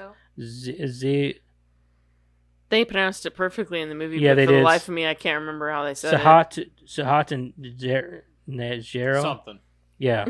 A beach town on the Pacific coast of Mexico. A pretty place. Yeah, sure, yeah. Zia Hataneo, yeah. Pacific city of the Pacific coast. He also tells Red how he got engaged. He and his future wife went up to a farm in Buxton, Maine, to a large oak tree at the end of the stone. The two made love under the tree, after which he proposed to her. He tells Red that if he would ever be paroled, Red should look for that field and the oak tree. Hold on a second. I got a lot of papers. the field and in the oak tree. They're under a large black volcanic rock that would look Sawia out of Teneo. place. What? Sawia Teneo. Yeah, sure. Sure, that's it. Trying to help. Andy has buried a box he wants Red to have. Andy wouldn't tell what might be in the box, though. Later, Andy asked for a length of rope, leading Red and his buddies to believe that he will commit suicide. At the end of the day, Norton asks Andy to shine his shoes for him and puts his suit in for dry cleaning, before retiring for the stormy night. The rest is on Madison. I did not even leave you that much, like a page there. I was going to say, there can't be much left. There's not. Jesus Christ. At the next day's roll call, Andy is not accounted for and his cell is empty. At the same time, Norton becomes alarmed when he finds Andy's shoes in his shoebox instead of his own. He rushes to Andy's cell and demands an explanation. Hadley brings in Red, but Red exclaims he knows nothing, becoming increasingly hostile and paranoid. Increasingly hostile. It should say increasingly. It should say but it increasingly. Sometimes they, mess up their grammar. Impending doom. Becoming increasingly hostile and paranoid, Norton starts throwing Andy's sculpted rocks around the cell, which he throws one at Andy's poster of Raquel Welch, where it used to hold Marilyn Monroe and Rita Hayworth before. The rock punches through the wall. Norton tears the poster away from the wall and finds a tunnel just wide enough for a man to crawl through. Andy dug through the wall with his rock hammer for over the past 19 years, covering it behind the posters. After hearing about Tommy's assassination, Andy decided he had stayed in Shawshank long enough and waited for a thunderstorm that will mask his blows. Blows. During the previous night's thunderstorm, Andy wore Norton's shoes to his cell, catching a lucky break when no one notices. He packed some papers and a bar of soap, Norton's suit, and a stolen ledger into a plastic bag, tied it to himself with the rope he'd asked for, and escapes through his hole. The tunnel he'd advocate. anxiety from hell watching this. Oh yeah, crawl off that tunnel. Yeah, The tunnel and the pipe. for 500 yards. Yeah. I don't know why he didn't go to the end of the sewer first to save him some of that crawling through the sewer. I would have. Maybe he didn't know which way he was going out. He's probably looking for the flow out. You know what I mean? He could have done that down by the end though. He wouldn't have known which end was but which. which Then end would have just been go which? to the other end. Then he would have to do it all over again, beat it again. Uh-huh. Fuck know that. He's in a Just get- hurry. Don't know Yeah, how long the thunder will keep going. yeah, exactly. Look outside. Be a weatherman. I guess technically, if he's looking that way and that's where the thunder's at, it's probably flowing that way because it's outside. No, maybe, but well, Well, not maybe necessarily. I mean, because you can see because where it the could pipe's go either coming. way. Pipe could go either way. Well, True. I mean, when you're doing plumbing and you got a pipe that's going to be coming down, that's going to be. It doesn't matter. low That few level. extra feet doesn't mean shit in the mindset of 500 yards. Yeah, exactly. That- It would to me. Maybe that was the weakest spot in the pipe that he could see. You imagine if that pipe just got smaller as it went on. Yeah, he what if it didn't know. did? Yeah. Ooh. Or if there was like a barred cage at the end of it, what was he going to do about that? Well, there wouldn't be. I not with- actually not with wrote the that sewage. down. Like normally there would be. I actually wrote that down. There was usually bars at the end of those kind of pipes, regardless of whether it's for a prison or not. Yeah. Maybe he figured And how out did to he know get it wasn't going off. to taper, Right. get smaller and smaller? Because usually they do.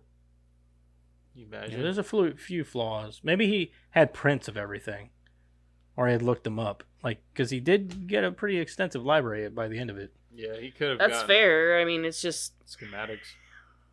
I don't know. I would have found there'd have to be another way. Like, there's just no way I could do it that way. No, hell no. Or like, I guess if you're desperate enough, or if you've been through everything that he's been through, maybe you just Don't at give that a shit. point you're like, I don't care. I'd rather die. I think I could probably crawl through 500 yards of shit I think get that's out. the least of Yeah. it, though. That is the least of it to me. It's the tiny quarters and for the 500 yards. for 500 yards, and the when I get to the end of this, can I get out? Yeah. Because if not, how are you going to turn around? You're literally backing up for 500 yards. Yeah. You're either going to die or Yeah. You'll probably get discovered And you're going the next against day. it at that point. You're going against the flow. And I mean, you're going to get found the next day, but I don't know, man. That's a lot of ifs. Yeah. Yeah. Because now that I'm thinking, I'm like, oh my God. Like, what if? The anxiety for me is the... Like, what if? It's not the shit. It's the anxiety. Yeah. Fuck that. I couldn't do it. Good. Okay. During the previous... The tunnel he'd excavated led him to a space between two walls of the prison where he found a sewer main line. Using a large stone, he hits it, mingling with the lightning strikes, and bursts it, crawling through 500 yards inside the pipe and raw sewage contained in it. Andy emerged in a brook outside the walls and basks his freedom. A search team later found his rock hammer and uniform, which had been worn nearly to nothing. That morning, Andy walks to the Maine National Bank in Portland where he had stashed Norton's money. Oh, yeah, I know who Norton is. Using the assumed identity Randall Stevens, and with all the necessary documentation, he walked out with the cashier's check. Before he left, he asked the staff to drop a package in the mail. He continued his visitations to nearly a dozen other local banks, withdrawing $370,000. The package to the New Portland Daily Bugle newspaper. The package contained Norton's ledger and evidence of the corruption at Shawshank, which were delivered straight to the Portland Daily Bugle newspaper. Norton's history of illegal business made public. The district attorney indicts Shawshank. Indicts, yes. Indicts, yeah. Indicts. The C is silent. Indict. Oh. I'm going to be indicted. This indicts Shawshank. Hadley is arrested for murder. Norton then opens his concealed bank safe, which hadn't been touched since Andy escaped, and instead he finds a Bible he had allowed Andy to keep. Norton opens the book of Exodus and finds that the pages have been cut out in the shape of Andy's rock hammer to where he had hidden it, revealing Andy was not just a meek banker but a man with a high IQ and planned everything. Dumbfounded, Norton walks back to the desk of his Norton walks back to his desk as the attorney and police pound on his door, takes out a small revolver, and unalives himself from under the chin. But I have a question. If the guy, whatever his name was, Norton was like holding his book and the hammer was in the book, wouldn't the book be heavier than it should be if that... No, a rock hammer is very light. Yeah. Is it? Yeah, it was just. A Bible is very heavy, and a rock hammer is very light. Yeah. I don't think you would have noticed. Mm-mm. I don't think you could have noticed. No. Especially if he's already carved out the pages. Yeah. You've replacing that weight relieved. with, You've Yeah, relieved but a it's bit not of paper replacing paper. It's But Right, I get it, rock but- with but I'm telling you, Yeah. a rock hammer is very light, and a Bible is very heavy. Yeah, I think so it's if only you're this taking out, big, and it's only a metal end. Like the handle's wood, so yeah, it's not gonna be very heavy. Mhm. And he put it in the right place too, because the warden thinks he's a godly man, so he's not going to take a Bible away from, somebody reading a Bible. Mm-hmm. Yep. I'm surprised he didn't open the Bible. He gave it back to him and said salvation lies within. It's Right. hilarious. And then he literally put it in Exodus. Yeah, that little thing that he said was like, what he said was that You're right, salvation did lie within. Yeah. And then, he put it in the chapter of Exodus, which literally means to escape. Clever little nods in here. Yeah. Not long after, Red received a blank postcard from Fort Hancock, Texas. God. She's your daughter, bud. Red takes it as a sign that Andy made it into Mexico to freedom. Red and his buddies would spend their time talking. It's funny about because Andy's exploits. I used to live in Hancock County, and every time I'd hear it, we're like, so I can't hate on her for it because I used to be the same way. Anyways, talking about Andy's exploits with a lot of embellishments. Does that mean compliments? No embellishments, as in they exaggerated the truth. Oh, okay. Essentially, How do they pretty know much. that? Huh? How do they know that? I don't know. Just keep reading. We'll talk about it after. Yeah. But Red just missed his friend. A year later, at Red's next parole, he talked to the board about being rehabilitated was a made-up word, and how he regretted his actions of the past. His parole is granted this time after serving 40 years. He goes to work at a grocery store and stays at the same halfway house from Brooks' room. The same halfway house room Brooks had stayed in. He frequently walks by a pawn shop which had several guns and compasses in the window. At times he would contemplate trying to get back into prison, but he remembered the promise he made to Andy. He followed Andy's instructions, hitchhiking to Buxton, and arrived at the stone wall Andy described. Just like Andy said, there was a large black stone. Under it was a small box containing a large sum of cash and a letter to find him. He said he could use a good man who can help get things done for a project of his. Red violates his parole and leaves the halfway house, unconcerned since no one would really do an extensive manhunt for an old crook like him. He takes an express bus to Fort Hancock, where he crosses the border and into Mexico, admitting he finally feels hope. The two friends are reunited on the beach of Zihuatanejo on the Pacific coast. The Zihuatanejo. Yeah, whatever. Anyway, the end. That's all. Did you guys notice on the door handle, like when they were trying to break into the warden's office, it had the seal of Ohio on the door? I did. knob? Yes. Yeah. Because if you didn't know, this movie takes place at Mansfield Prison. This is where it's In filmed. Ohio. In Ohio, not Maine. Why It's I I in- never- tried to mess with my airplane, but I can't. Because I'm not making a bunch of noise. Shut up. I noticed it this time. It Soon was the he'll be first time making I'd ever airplane noticed noise. it, and I was like, oops. I just left it on there. Airplane. All right. Anyway, so that's the movie. Let's get into some reviews here. Notes. You missed. I'll make another one, don't worry. All right. Anyway, give me the fucking paper. Give me the fucking. God damn you. You gave her more toys. More toys. Yeah. All right. Anyway, let's get into our reviews. You mean notes? Notes. Yeah, that's what I said. You're welcome. Not reviews, Eric. Notes. We're not. Son of a bitch. Sorry, bud. I already written it down. All right. So, I love the aesthetic. I already said 2 movies with Clancy Brown winning. I like the aesthetic. Like the aesthetic. That 1940s and 50s look. Yeah, that but you can Art tell Deco. like that prison looks aged. Like, No, I mean like before you get into the prison, Yeah, I the know. suits oh yeah, and the yeah, hats. yeah. Oh and yeah. the, you know, I love lo- the 40s and 50s, Yeah. man. Yeah. Yeah. And the Um, prison itself, though, like Mansfield Prison is a very beautiful prison. Like the outside, the castle-like structure of it. And, So, did you catch the part where they said something about a shitty pipe dream? Mhm. There's a lot of things that's actually in the novel that are in the movie too, and that is one of them.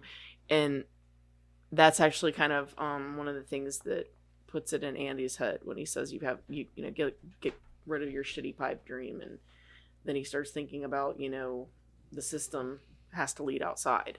Right. So, Um. and that's another thing. Like Red was Irish in the book, like I talked about.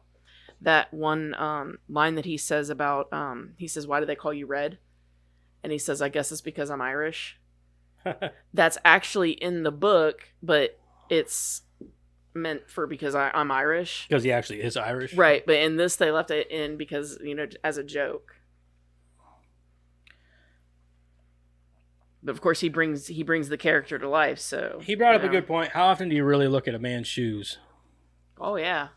Yeah. Like nowadays, maybe more so, but back then, everybody had dark, shiny shoes.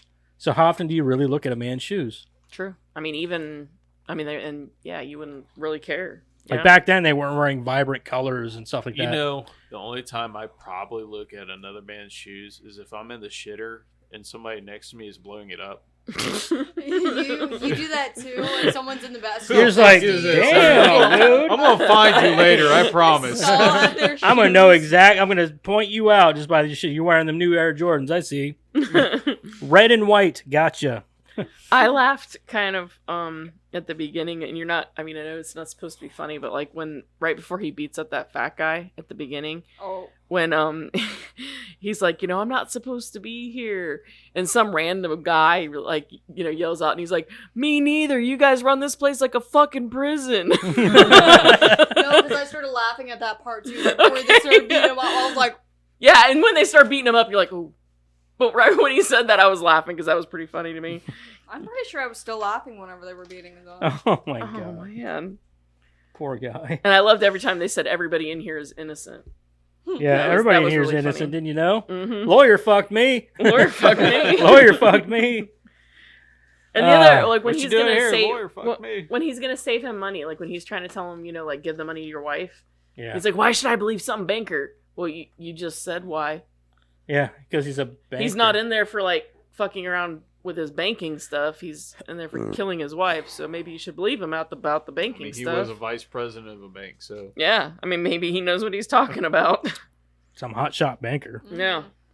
I didn't have much notes. That's all the notes I had, really. all the notes I really had was, you know, sad about Brooks and piece of shit Warden killing Thomas. This is one of those movies that, if you haven't seen the movie, I don't know why you're even watching this video, because I'm pretty sure about 90% of America has seen Shawshank Redemption. I'd never this is seen the it first before. time I've actually watched it where I've watched all of it. You know Really? what I mean? You've never just sat down and watched the whole movie? No. I've seen this it movie. before. Seen Dozens bits of and pieces times, of yeah. it, but I like never got the chance to really sit down and just This is one of the watch it. movies, like, I grew up on this movie because my stepdad, he loves two movies. The Shawshank Redemption and Forrest Gump. Those are his two favorite movies of all time, hands down. Green Mile is a good one too, though. Yeah. He likes The Green Mile also. They like movies like, but then again, you got to think these were movies that were made back whenever movies were great. Yeah. You know, The Shawshank Redemption was in theaters. It was a great movie in theaters. But nowadays, man, like, you know, you've got Marvel movies. Yep. Like, you don't get good cinematic movies like this anymore. You want me to throw that one too? Not yet. You gotta wait. Fine. So Boggs play stupid games, win stupid prizes. Dumbass. For sure. Yeah. I mean, Yeah. Well, it's funny because it almost made what's his name, the lead guard or whatever, Clancy Brown. oh, It almost yeah. made him likable whenever he beat the fuck out of Boggs. You're like, yeah, motherfucker, Yeah. what's up? Like, Or you know what I mean? Like, But really, he Like did on it the for rooftop, selfish too. reasons. oh, for sure, yeah. But I mean, yeah. You kind of like him on the rooftop too. After he gives them all beers, he's kind of sitting there, just kind of chilling out with them. hmm You know. yeah, you kind of get those like, oh, well, maybe he's not so bad, and then he shoots, shoots right back. and then Oh, no, he shoots he's- one he's dude. And you're like, oh, what a definitely- fucking He's douche. definitely Yeah. not a good person Yeah. at all.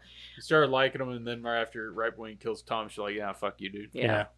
There's so many moments where you do get to see some brightness and some humor, you know, like after he comes back from being in the hole after playing the music, you know, and then Bill Sadler's like, you know, oh, couldn't you have played something good? Like, You know? like Hank Williams or Yeah. something. You I love know? that part in the library where he finally gets to He listen does to get Hank some Williams. Hank He's sitting there Williams, singing it. and he's like hanging out there like singing it and kind of dancing a little Like, bit. you. Yeah, yeah, he's like, oh, yeah, sounds That's like good. a howling dog. Yeah, that's pretty much all the notes I had too. I did, like I said, I didn't have a lot. It's And hard what to I take did notes have on a really- movie like this because this is a movie that you have to invest your attention to. I have a Well, random and that, and note. there's not really much to note. There's not like if mean- you don't watch the movie, you're not gonna know. Like we can say whatever, but like you need to watch it. And if you've seen the Shawshank Redemption, if we talk about it or whatever, you know exactly what we're talking about. I mean, you could note down like a lot of his smart moves that he does, like the hammer in the Bible, the chisel when he chisels. Well, it's all a the movie rocks. that doesn't leave a lot of questions by the end. I would Yeah. say most of what I want to say, I would rather say like in my review of it. Yeah. You know? Yeah, for sure. Well, usually notes are meant for questions like, why did this happen? Why did that happen? This is a very, very tight script. Well, yeah, there's not a lot of room for error. No, there's not. There's not much. We talked about the pipe, which to me is the biggest one. Probably the biggest error. I would say his whole escape plan is the biggest error because there are so many ways it could go wrong. Yeah, how does he know what's behind that wall? Exactly. How does he know where that pipe leads and what's behind? I mean, there's so many. Right. things. Well, no, don't get me wrong. I think that him digging through the wall, whatever. Like, he gets there like, oh, shit, this goes nowhere. Okay, fine. But this is what also tells me, did he have a print? He had to have had a print of some kind to know what was behind that wall. Most of this goes back to like the Alcatraz escape. You know, who I can't remember. It's like two brothers and another guy. Yeah, it was like a random dude. They dug a hole through the wall and then they escaped through the pipe, or along the pipe lines, and out to the water, and so on and so forth. So a lot of his escape on this was based off of the escape of Alcatraz. No, that happened. Well, yeah, but like it wasn't nearly as. Yeah, it's sort of. Like I said, they dug a hole through the wall, followed the pipelines, and went to the shore and made a make raft. Yeah, but their wall was literally to the outside, and then they followed a pipe. Do you No, think? was it? Do you think They that crawled up after? No? No. You think after Andy escaped, they outlawed posters? They might have. They wouldn't have had time. The Orton shot himself. That's true. No, but yeah, the Alcatraz. No, their wall went straight to an inner wall that had pipelines. I'd have to look at that shit again. Yeah, I don't remember. it wasn't straight to the outside. Another one dying. Yeah, fuck him. Whatever. You should look at the one I sent you. I don't know if it'll. I need to. I don't know if it'll replace them or not. I don't know. I need to get something to run. Just cord, so we have to fuck with Those one I sent you had cords, and they Yeah. look a lot like those. They're just rectangles. Yeah. Anyway, so has everybody got through their notes? Yeah, I'm done. All right, let's review this bitch. Let's review this bitch. Now you can throw your. Now I can throw it. Let's aim for the camera. Come on, baby. Nope, that was no good. Are we gonna start a collection of just paper over there? Yeah. Is that what we're doing with the paper from now on? That one went by it. Almost. That It was was there. pretty. That's probably That the was there. closest. Hold on, everybody. I want to try. Well, I've only got 3 pieces left. You guys fight each other for it.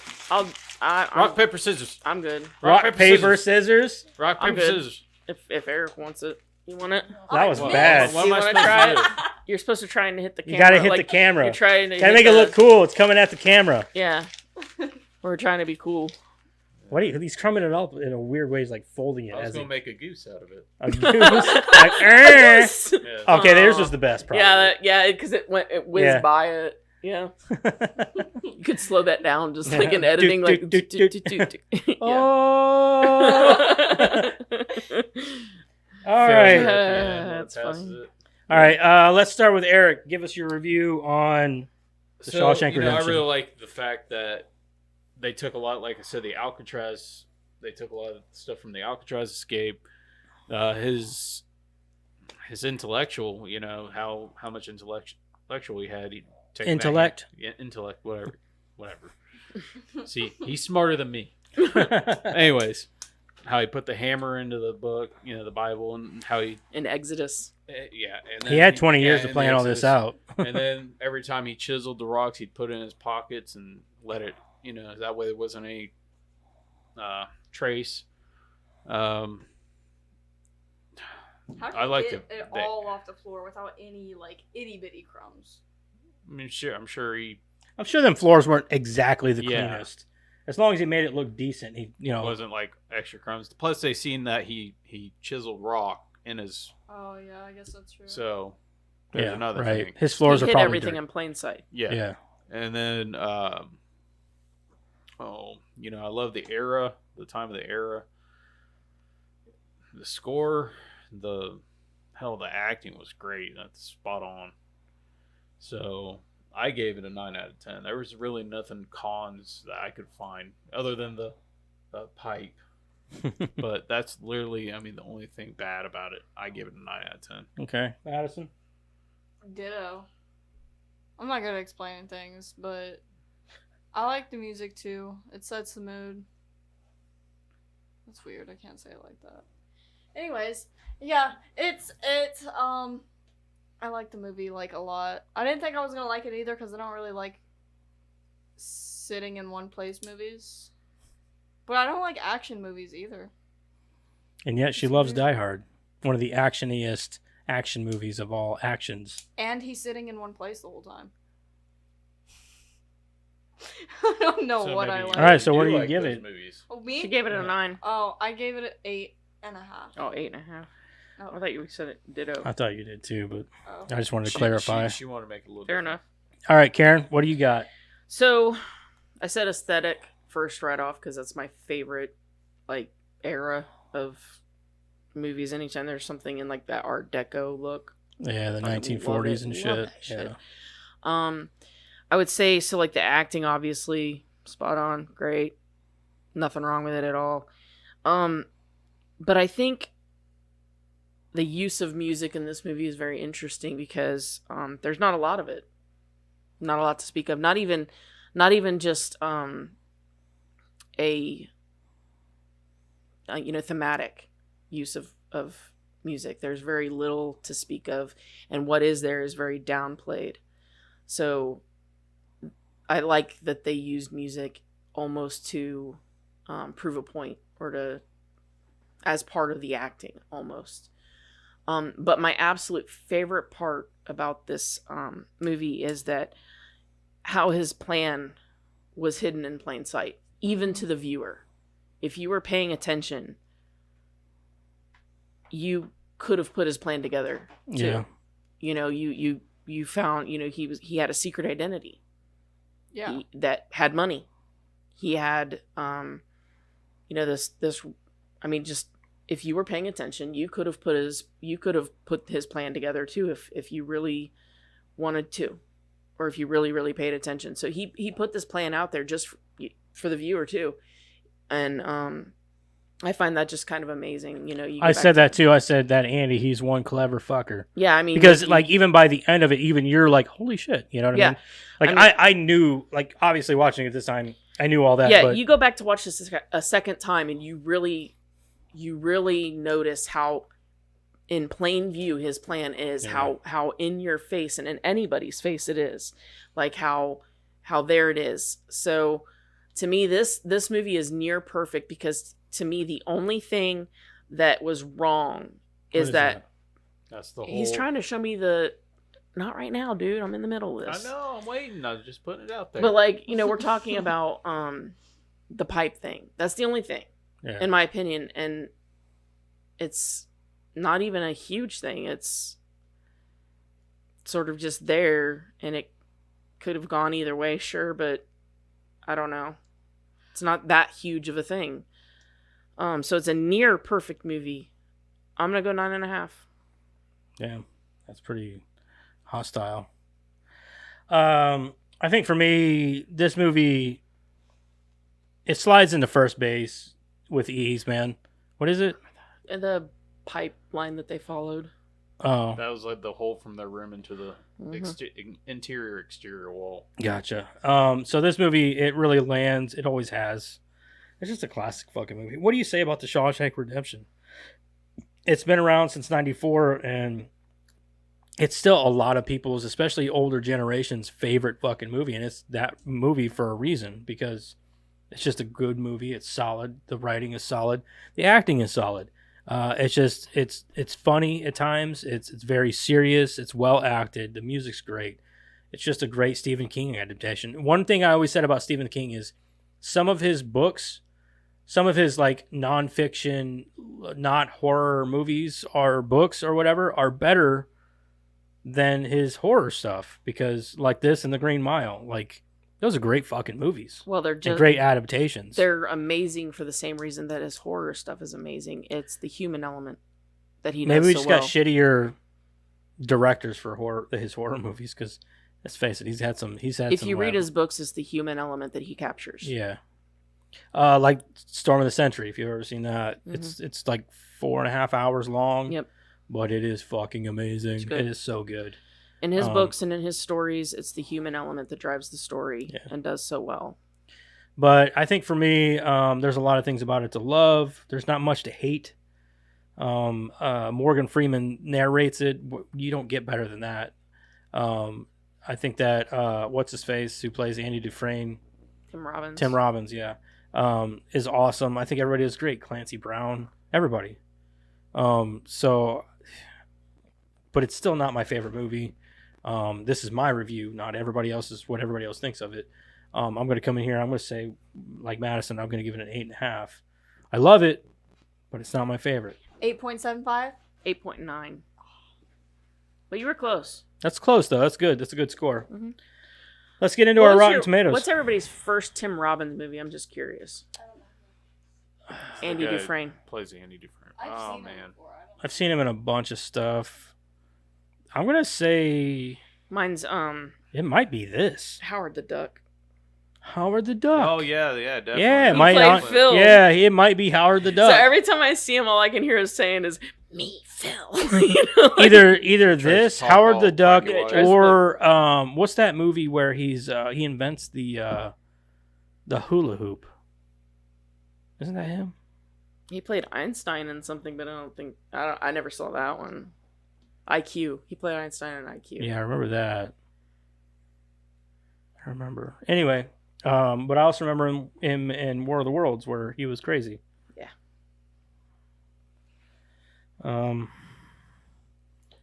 All right, let's get some Rotten Tomatoes. 2 meters. Yeah, but I mean the Alcatraz escape. If you really look into like how they did it, pretty damn smart. Like they used the temperature of the water to help them. How? I can't remember. It's like something with They planned it around the heat. time of year. Well, it's the knowing heat what with the the- water and yeah. the salt in the water was Yeah. helping deteriorate the walls. Can you see it, Madison? know. Good. And they used spoons All right. to dig. All right. All right. You everybody give me your critic score. 92. 96. 94. Eric is going to take this 91%. Ha! Really? Very close, Wow, I figured 91%. that'd be a critical darling. Pretty much Critics is. consensus. Anything above 90 is a critical The darling. Shawshank Redemption is an uplifting, I've seen deeply higher. satisfying prison drama with sensitive direction and fine promises or performances. Yeah, I guess. All right, audience score 92. Fuck Son you. of a bitch. 94. 94. 90. 89. Not changed. 89. What'd you I'm all sticking say now? 92. 90. 89. You would have had it if you'd have stuck with your original score. It is a 98%. Really? Yeah, 98% Ah. audience score. I am not going to give any poor reviews on this because we're running low on time. So we're going to jump right into trivia on this one because I'm sure there's quite a bit probably. New airplane. Oh my God, I don't need a new airplane. Sweet ass trivia with Karen. I'm gonna skip the ones where it's like, this person was gonna be in it and all that shit. Maybe a tiny one. Andy and No, who was Red's. supposed to be in it? I want to hear that. Oh, really? Yeah, I want to hear that. Okay. I figure that's like the most boring stuff. So, all right. Clint Eastwood, Harrison Is that Ford, you? Yeah. Paul Newman, Gene Hackman, Robert Redford, and Robert Duvall were considered for the part of Red. They were all white. Well, in the original novel, I know. Fuck Red them. is a middle-aged white Irishman race swap that with shit. graying Can't red fight, you're hair. white. However, Frank Darabont always had Morgan Freeman in mind for the role because of his authoritative presence, demeanor, and deep voice. Andy and Red's opening chat in the prison yard in which Red is throwing a baseball took 9 hours to shoot. Morgan Freeman threw the baseball for the entire 9 hours do know without this. a word of complaint. He showed up for work the next day with his arm in a sling. Yep. Stephen King never cashed his $5,000 check for the rights to the film. He only charged $5,000 because him and Frank Darabont are friends. Because he adapted another of King's short stories, The Woman in the Room, in 1984. King has a Yeah, policy. but think of all the residuals he's getting from the movie. He doesn't need to cash that check. Well, That dude's making bank anyway. He had What's $5,000 to him? he had a reason. Where was it? King has a policy of allowing aspiring filmmakers to adapt his short stories for $1. He was impressed with The Woman in the Room, and he and Darabont maintained a pen pal relationship over the years. Several years after the movie came out, King got the check framed and mailed it back to Frank Darabont with a note inscribed, "In case you ever need bail money. Love, Steve." This is Morgan Freeman's favorite film of his own.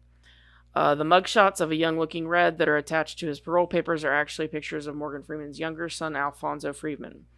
Alfonso also had a cameo in the movie as a con shouting, fresh fish today, we're reeling them in." A year after. Was that him? Mm-hmm. Was he the guy that was like doing the... Mm-hmm. Yeah, I did know that was his son in the parole picture. I didn't know that he was in the That's movie. what I'm saying. I didn't know that. I didn't know either, actually. I knew he was in the parole picture. I didn't know that he was in the movie. That's cool.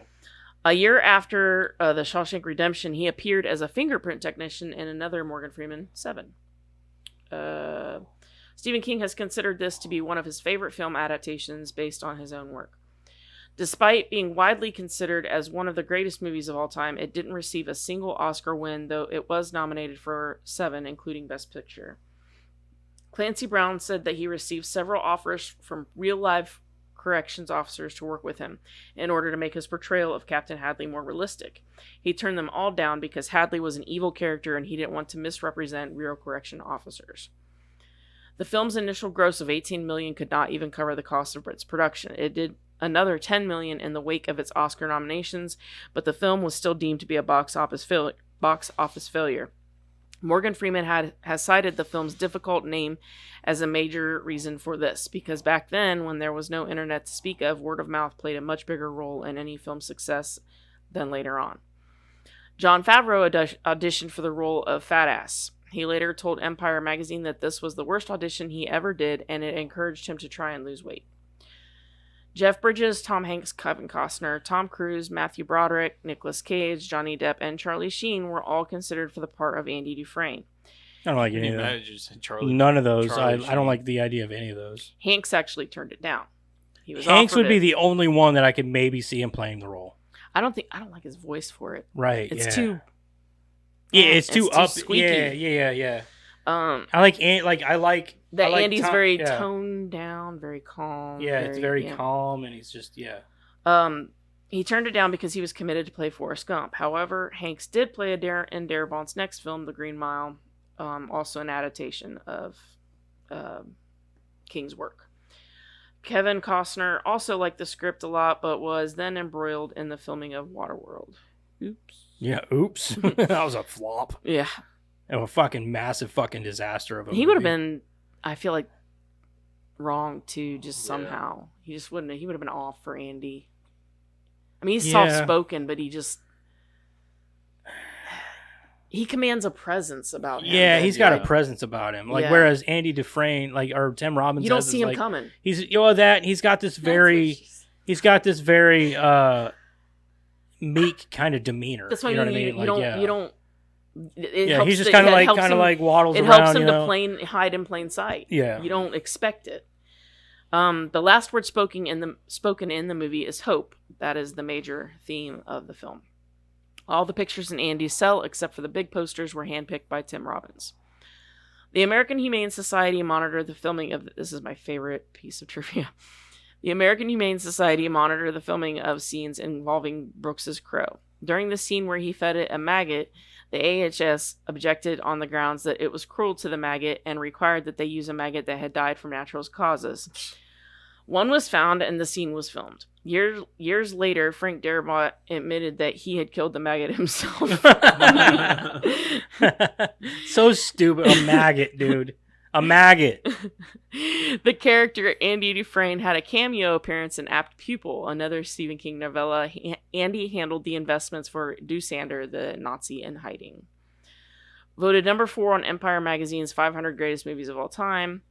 The man sitting behind Gil Bellows, Tommy Williams on the bus, is Dennis Baker, a former warden of the Ohio State Reformatory where the primary filming took place. Initially, Frank Darabont was planning to make his directorial debut with Child's Play, another type of horror movie, although he wasn't particularly enthusiastic about the prospect of doing so. Instead, he decided to adapt Stephen King's atypical short story. The resulting script soon became a hot ticket around Hollywood. Could you imagine if he directed the Child's Play movie? How much different would it have been? I think it would have been darker, It would have honestly. been great. Yeah. Like, I love the first Child's Play, but I think if Frank Darabont fucking directed I think it would have been a lot darker. Oh, it would have I don't know been- how you I think it would have been much better, darker, honestly. but Yeah. Yeah. Attracting interest from stars like Nicolas Cage and Tom Cruise.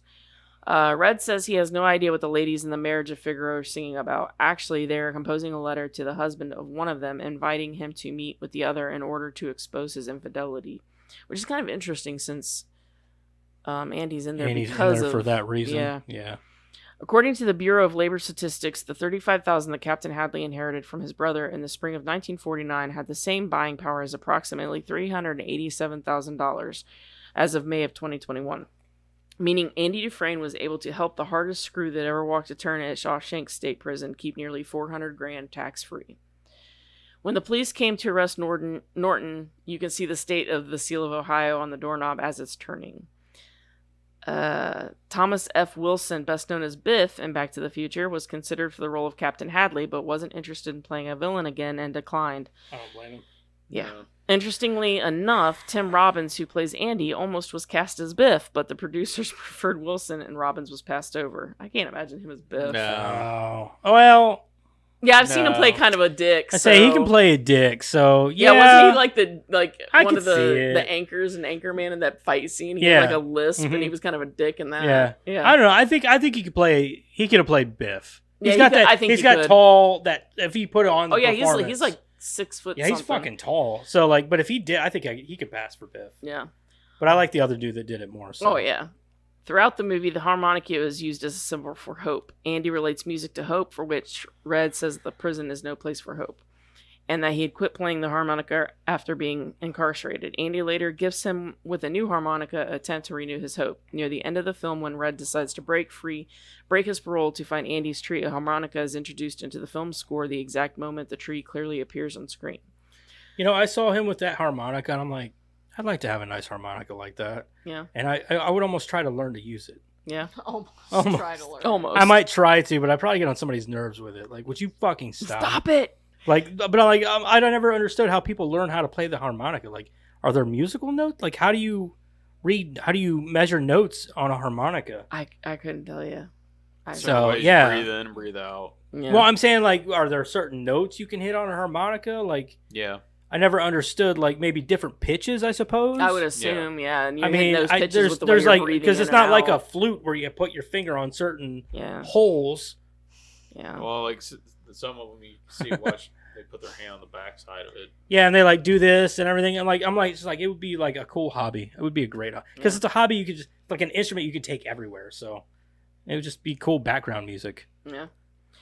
I love the harmonica. The $370,000 Andy stole from the warden in 1966 may not seem like a huge amount for almost a 20-year incarceration, but adjusted for inflation to 2020, Andy stole the equivalent of $2,927,899. Holy shit! That's a lot of money. Yeah. And then I didn't understand at the end why he was sanding a boat that had been beached. What's with the boat? I you know what I That's didn't his understand? project. You know what I didn't understand about that? He's been out for how long, and that's as far as he's gotten with that boat. Right? I'm like, what? I'm like looking at. Well, it had been 10 years that had passed. With how much That's money what I he mean. had, He's been- but I'm looking at that fucking boat. Like, he what are you could've doing bought with it. this boat? Like, That's why he needs help. That's why he needs Red help. Because I he's didn't only understand sanded what- like that one I just part. didn't understand what in 10 exactly he years. was doing with this boat. Like, I'm like, so what are you gonna? Well, he said he wanted to. Why is buy it on an- the beach? Well, he can't put it in the ocean. It's probably got holes No, but you and shit could in it. take it somewhere else. Like, why is it just sitting on the end of the I don't know if a tide comes and he's losing Yeah, it's it. gone. That boat is gone. Yeah.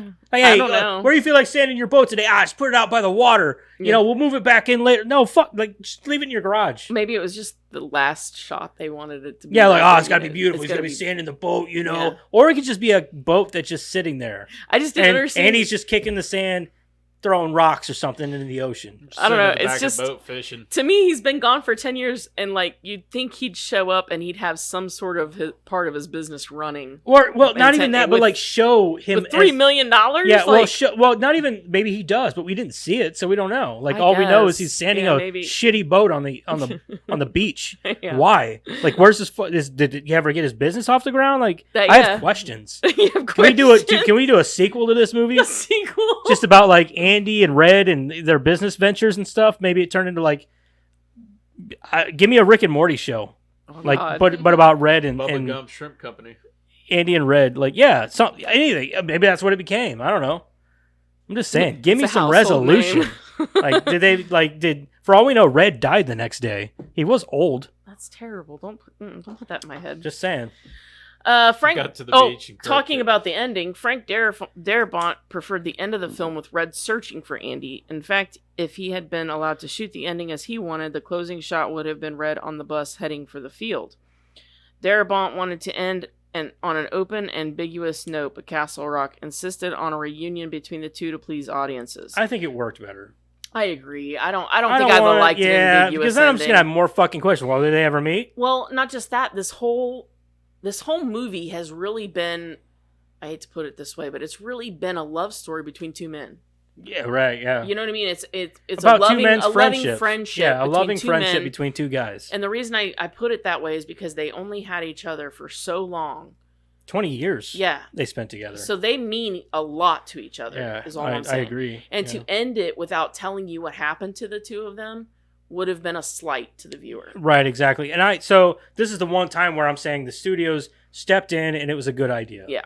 Because don't leave it open. Like a lot of movies leave shit open ended.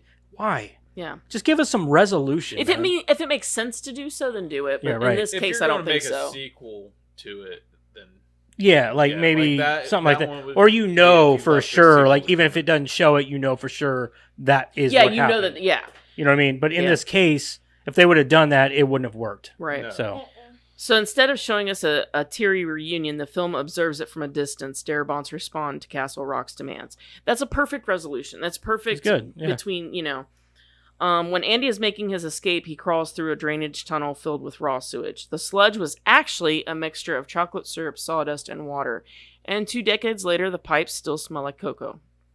really, Bob Gunton pointed out, because they still have like pieces of the pipe in Mansfield for people to see, like they have parts from the movie and stuff.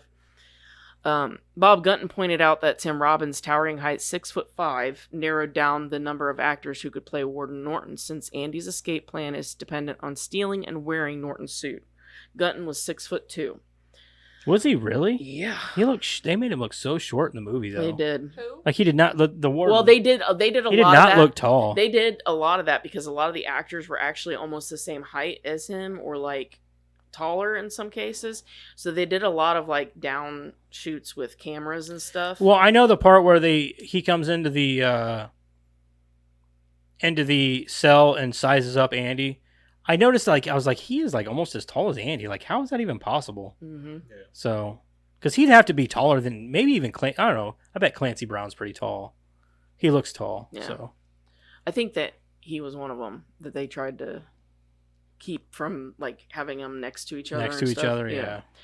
There were numerous deleted scenes from the film, mainly cut for pacing purposes, including a sequence where the convicts find Jake dead in a field sometime after Brooks has left the prison, and the convicts give Jake a funeral and burial. This deletion ends up providing a subtle thematic shift, as scripted with both Brooks and Jake represent the dangers of institutionalization. But as depicted on screen, Jake ends up foreshadowing Andy's successful escape in the climax of the film. I like that more. Don't kill Jake. Clancy Yeah. Brown 6'3". Yeah. Okay. Tommy's young wife visiting him, their conversations providing a more vivid illustration into why Tommy decides to turn his life around and approaches Andy to work on getting his GED. After Andy's escape, an unfortunate guard is sent into his tunnel to see where it leads, and when he sees the sewage pipe broken and smells the overwhelming odor of shit, he vomits loudly. Red hears this happening from his own cell and cracks up laughing. He's sent to solitary confinement for 2 weeks, where he continues laughing, thus learning for himself what Andy meant in the aftermath of the loudspeaker incident, that there was easy time in the hole. Red's feelings on the 1960s after he is paroled, as well as a panic attack in the grocery store that sends him running for a bathroom cubicle that calms him down because it reminds him of his cell, thus making his choice to find the tree and rock more meaningful because it runs counter to Brooks's choice. When the warden flips through Andy's Bible after his escape, this is what I was talking about, he finds the cutout space where Andy's rock hammer was hidden starting in the book of Exodus, which tells the story of the Hebrew slaves escaping from Egypt. Exodus literally means to escape or depart. Red describes Andy's dream as a shitty pipe dream. During his escape to live that dream, Andy crawls through a pipe filled with raw sewage. The film is generally faithful to Stephen King's novella. Here are some of the differences. The novella specifies that Andy smuggled $500 into the prison in his rectum, exactly how he pays Red for the agreed upon price of $10 of the rock hammer. Andy orders a second rock hammer from Red in the novella after the first one wears down. This is not occurrent in the film. Multiple wardens oversee the prison in the novella. They are combined into the character of Norton in the film. For example, in the novella, the warden who agrees to mail Andy's letters and the warden who treats him so harshly at the end are not the same person. That would explain a lot, like the tonal shift with the warden and all that. So that does make sense. Honestly, would it have been better? No, I think because, in my opinion, the way that they shot this movie, you see the warden giving him things to sort of give him this sense of fake, fake trust sense of security. And security, yeah. And then I giveth and I can taketh away. Exactly. You know. In addition to Red being a white Irishman, the novella also gives details of his crime that the film doesn't. In the film, Hadley and his guards beat up Boggs as a favor to Andy for all his financial tips. In the novella, Andy uses the money he smuggled into the prison to pay thugs to do it. Tommy's story is also slightly different. He tells Andy that his old cellmate bragged that the double murder he committed was pinned on a lawyer rather than a banker, and Andy latches on to the idea that the two professions were commonly confused at the time. Tommy is also not killed in the novella. After agreeing not to testify on Andy's behalf, he is sent to another prison. The ending receives perhaps the most significant changes. The narrative Red gives of the time Andy spent in prison is different. In the novella, Andy spent 26 years in prison before his ultimate escape. In the film, he spent 19. In the film, Red narrates, Andy did it in less than 20. In addition, Red's narrative of the story of Andy Dufresne is a memoir Red has written in Shawshank after Andy's escape, and when he is surprisingly paroled, he leaves the prison with the manuscript and concludes it with the confidence that he is going to travel to Mexico to find Andy. In the film, there is no indication that Red has put his account on paper. When Red is released from Shawshank prison, he finds a package Andy left for him in a hayfield. In the film, he simply goes directly to it, while in the novella, his hunt for the appropriate hayfield is a fairly substantial piece of the plot. The final scene of Andy sanding a boat on the beach as Red meets him again is not present in the novella, which ends with Red on his way south to meet Andy. The matter of whether they found each other again is left ambiguous in the novella. So Frank Darabont wanted to end the movie like the novella. Yeah. Well, but the novella has a different tone, right, than the movie. I mean, there is that sort of love between the two men, but I think that it would have been a complete slight.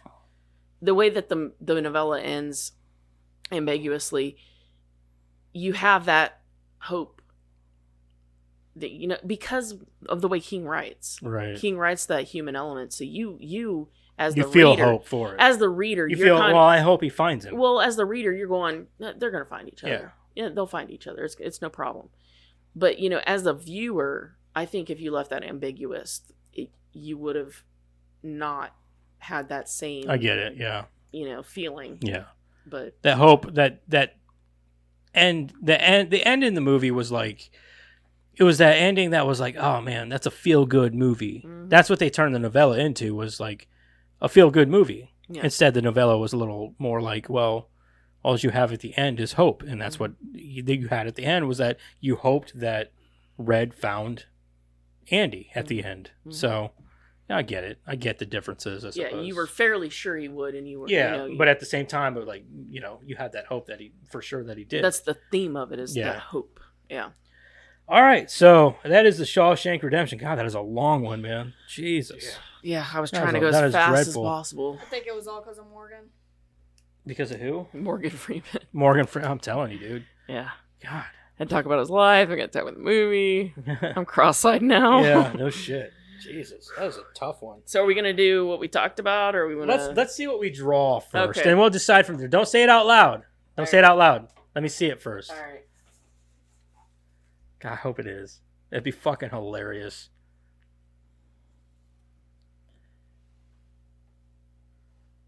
Nope. Okay. All right, so next week we are going to, for our 50th, because this is our 49th episode, next week for the 50th episode, we're going to fucking take one for the team, and we're going to do Spaceballs. Because It's kind of funny because Kendra just talked to me about this earlier this week that it just got put onto, I think, Peacock on a streaming service. You I don't don't know. own Spaceballs? I own it. You know what's so Oh, funny I is I own- walked into, I I went to own buy a few Spaceballs. cigars at the tobacco place the other day. I walked in and all I heard was like, I heard the scene. I heard the scene. And I walked up and I was like, hey, you watching Spaceballs? She goes, yeah, what gave it away? I was like, I'm surrounded by assholes. And she said, yep, that'll give it away.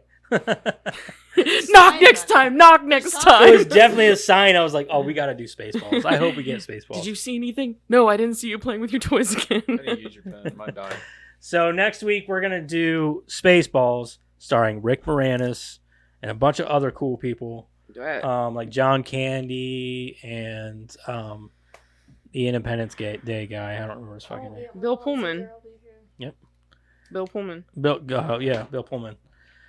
Oh man, we couldn't wait. We couldn't hold it in any longer. We No. have to do Spaceballs. She has to watch it. She needs to watch Spaceballs. I want to watch Spaceballs. Let's just do I've been wanting to do Spaceballs it for our for a while. 50th episode because we want to do it so bad. Yeah.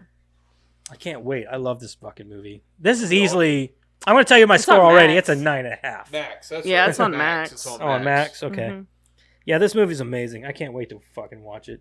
Oh, by the way, they made it Max and made a whole different app, so now I'm signed out and I need to sign in. Okay. Oh, you better sign in. All right. So next week we are doing Spaceballs. Anybody else got anything to say? Don't forget I to got nothing. check out our TikTok, our X. Everybody got to do it. Everybody do it. X. I can't. Oh. Come on, you guys. X. Come on, you guys. Do it like Zoltan, you know. X. X. Come on, Eric. Get in it, dude. Did it. I can't lift my shoulder up. Damn it. Why? Fuck it up. What do you mean fucked it up? I don't know. Fuck it up. He got the old, even though we're older than him. Yeah. All right. Anyway, so check out our Twitter, our X, whatever, Facebook, our YouTube. Make sure you like, share, subscribe. Check out our Rumble. Make sure you like, share, subscribe. Blah, blah, blah. Subscribe. Yeah. Subscribe. Yeah, That that thing. stuff.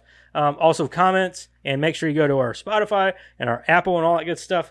And make sure you give us ratings and 5s, please. That'd be cool. And everything Tell me what else. you think about the soundtrack from Cannibal Holocaust, please. Yeah, the Holocaust thing. Yeah. Not the Holocaust. There was no soundtrack to the Holocaust. Besides The Scream. Cannibal The Holocaust. Cannibal Holocaust. It's, Obviously, it's there was way no too soundtrack. cheerful. Yeah, there was no soundtrack to the Holocaust. Cannibal Holocaust, way too cheerful. Anyway, Also, you can let Dad know how much of a douchebag he is in the comments. Yeah. He likes hearing about it. sure. Tell me how much of a douchebag I am. Whatever. I'll be the hated one. You bring it on yourself. See, you know what's funny? It's They funny hate because me for being too quiet. our friends across the street, Wayne and Chrissy, they were like, "Oh, so you have no?" Because Chrissy listens to the podcast. She's like, "Oh, so you have no friends?" I'm like, "What are you talking about?" She goes, "She heard that episode where I was like, I don't have any friends. Like friends are only convenient. Blah blah blah. All that stuff." She heard all that. She's like, "Oh, you don't have any friends, huh?" I was like, "I was kidding." hmm Obviously, she knew I was kidding, but she had to give me shit for it. Like so. I did. Right, exactly. So it was funny. She's like, "Oh, you have no friends," and it's funny. But Yeah. so obviously, I have no friends here because they all think I'm a Glad Your douchebag. daughter get it right. Shut the fuck up. You would think we didn't love you if we just were That nice is true. to you all the Yeah, time. That is true. But anyway, my wife loves me most of the time, Mm-hmm, mm-hmm. so she usually calls me a dick and other sorts of names. See, proves my point. Yeah. Anyway, love you guys. Bye. See you next Okay, week bye. whenever we do Spaceballs. Bye. Episode 50. How many 5s do I got to put up? for 50? 1, 2, 3, 10. 4, 5. Yeah. 1, 2, 3, Spirit 4, fingers. 5, 6, All right. 7, 8, 9, Anyway. 10. It's Goodbye. 10. Till next week. Come to Bye. desert. You only put up Come to 25. We ain't found What shit. What did I do? Hold on. Hit the button. The button.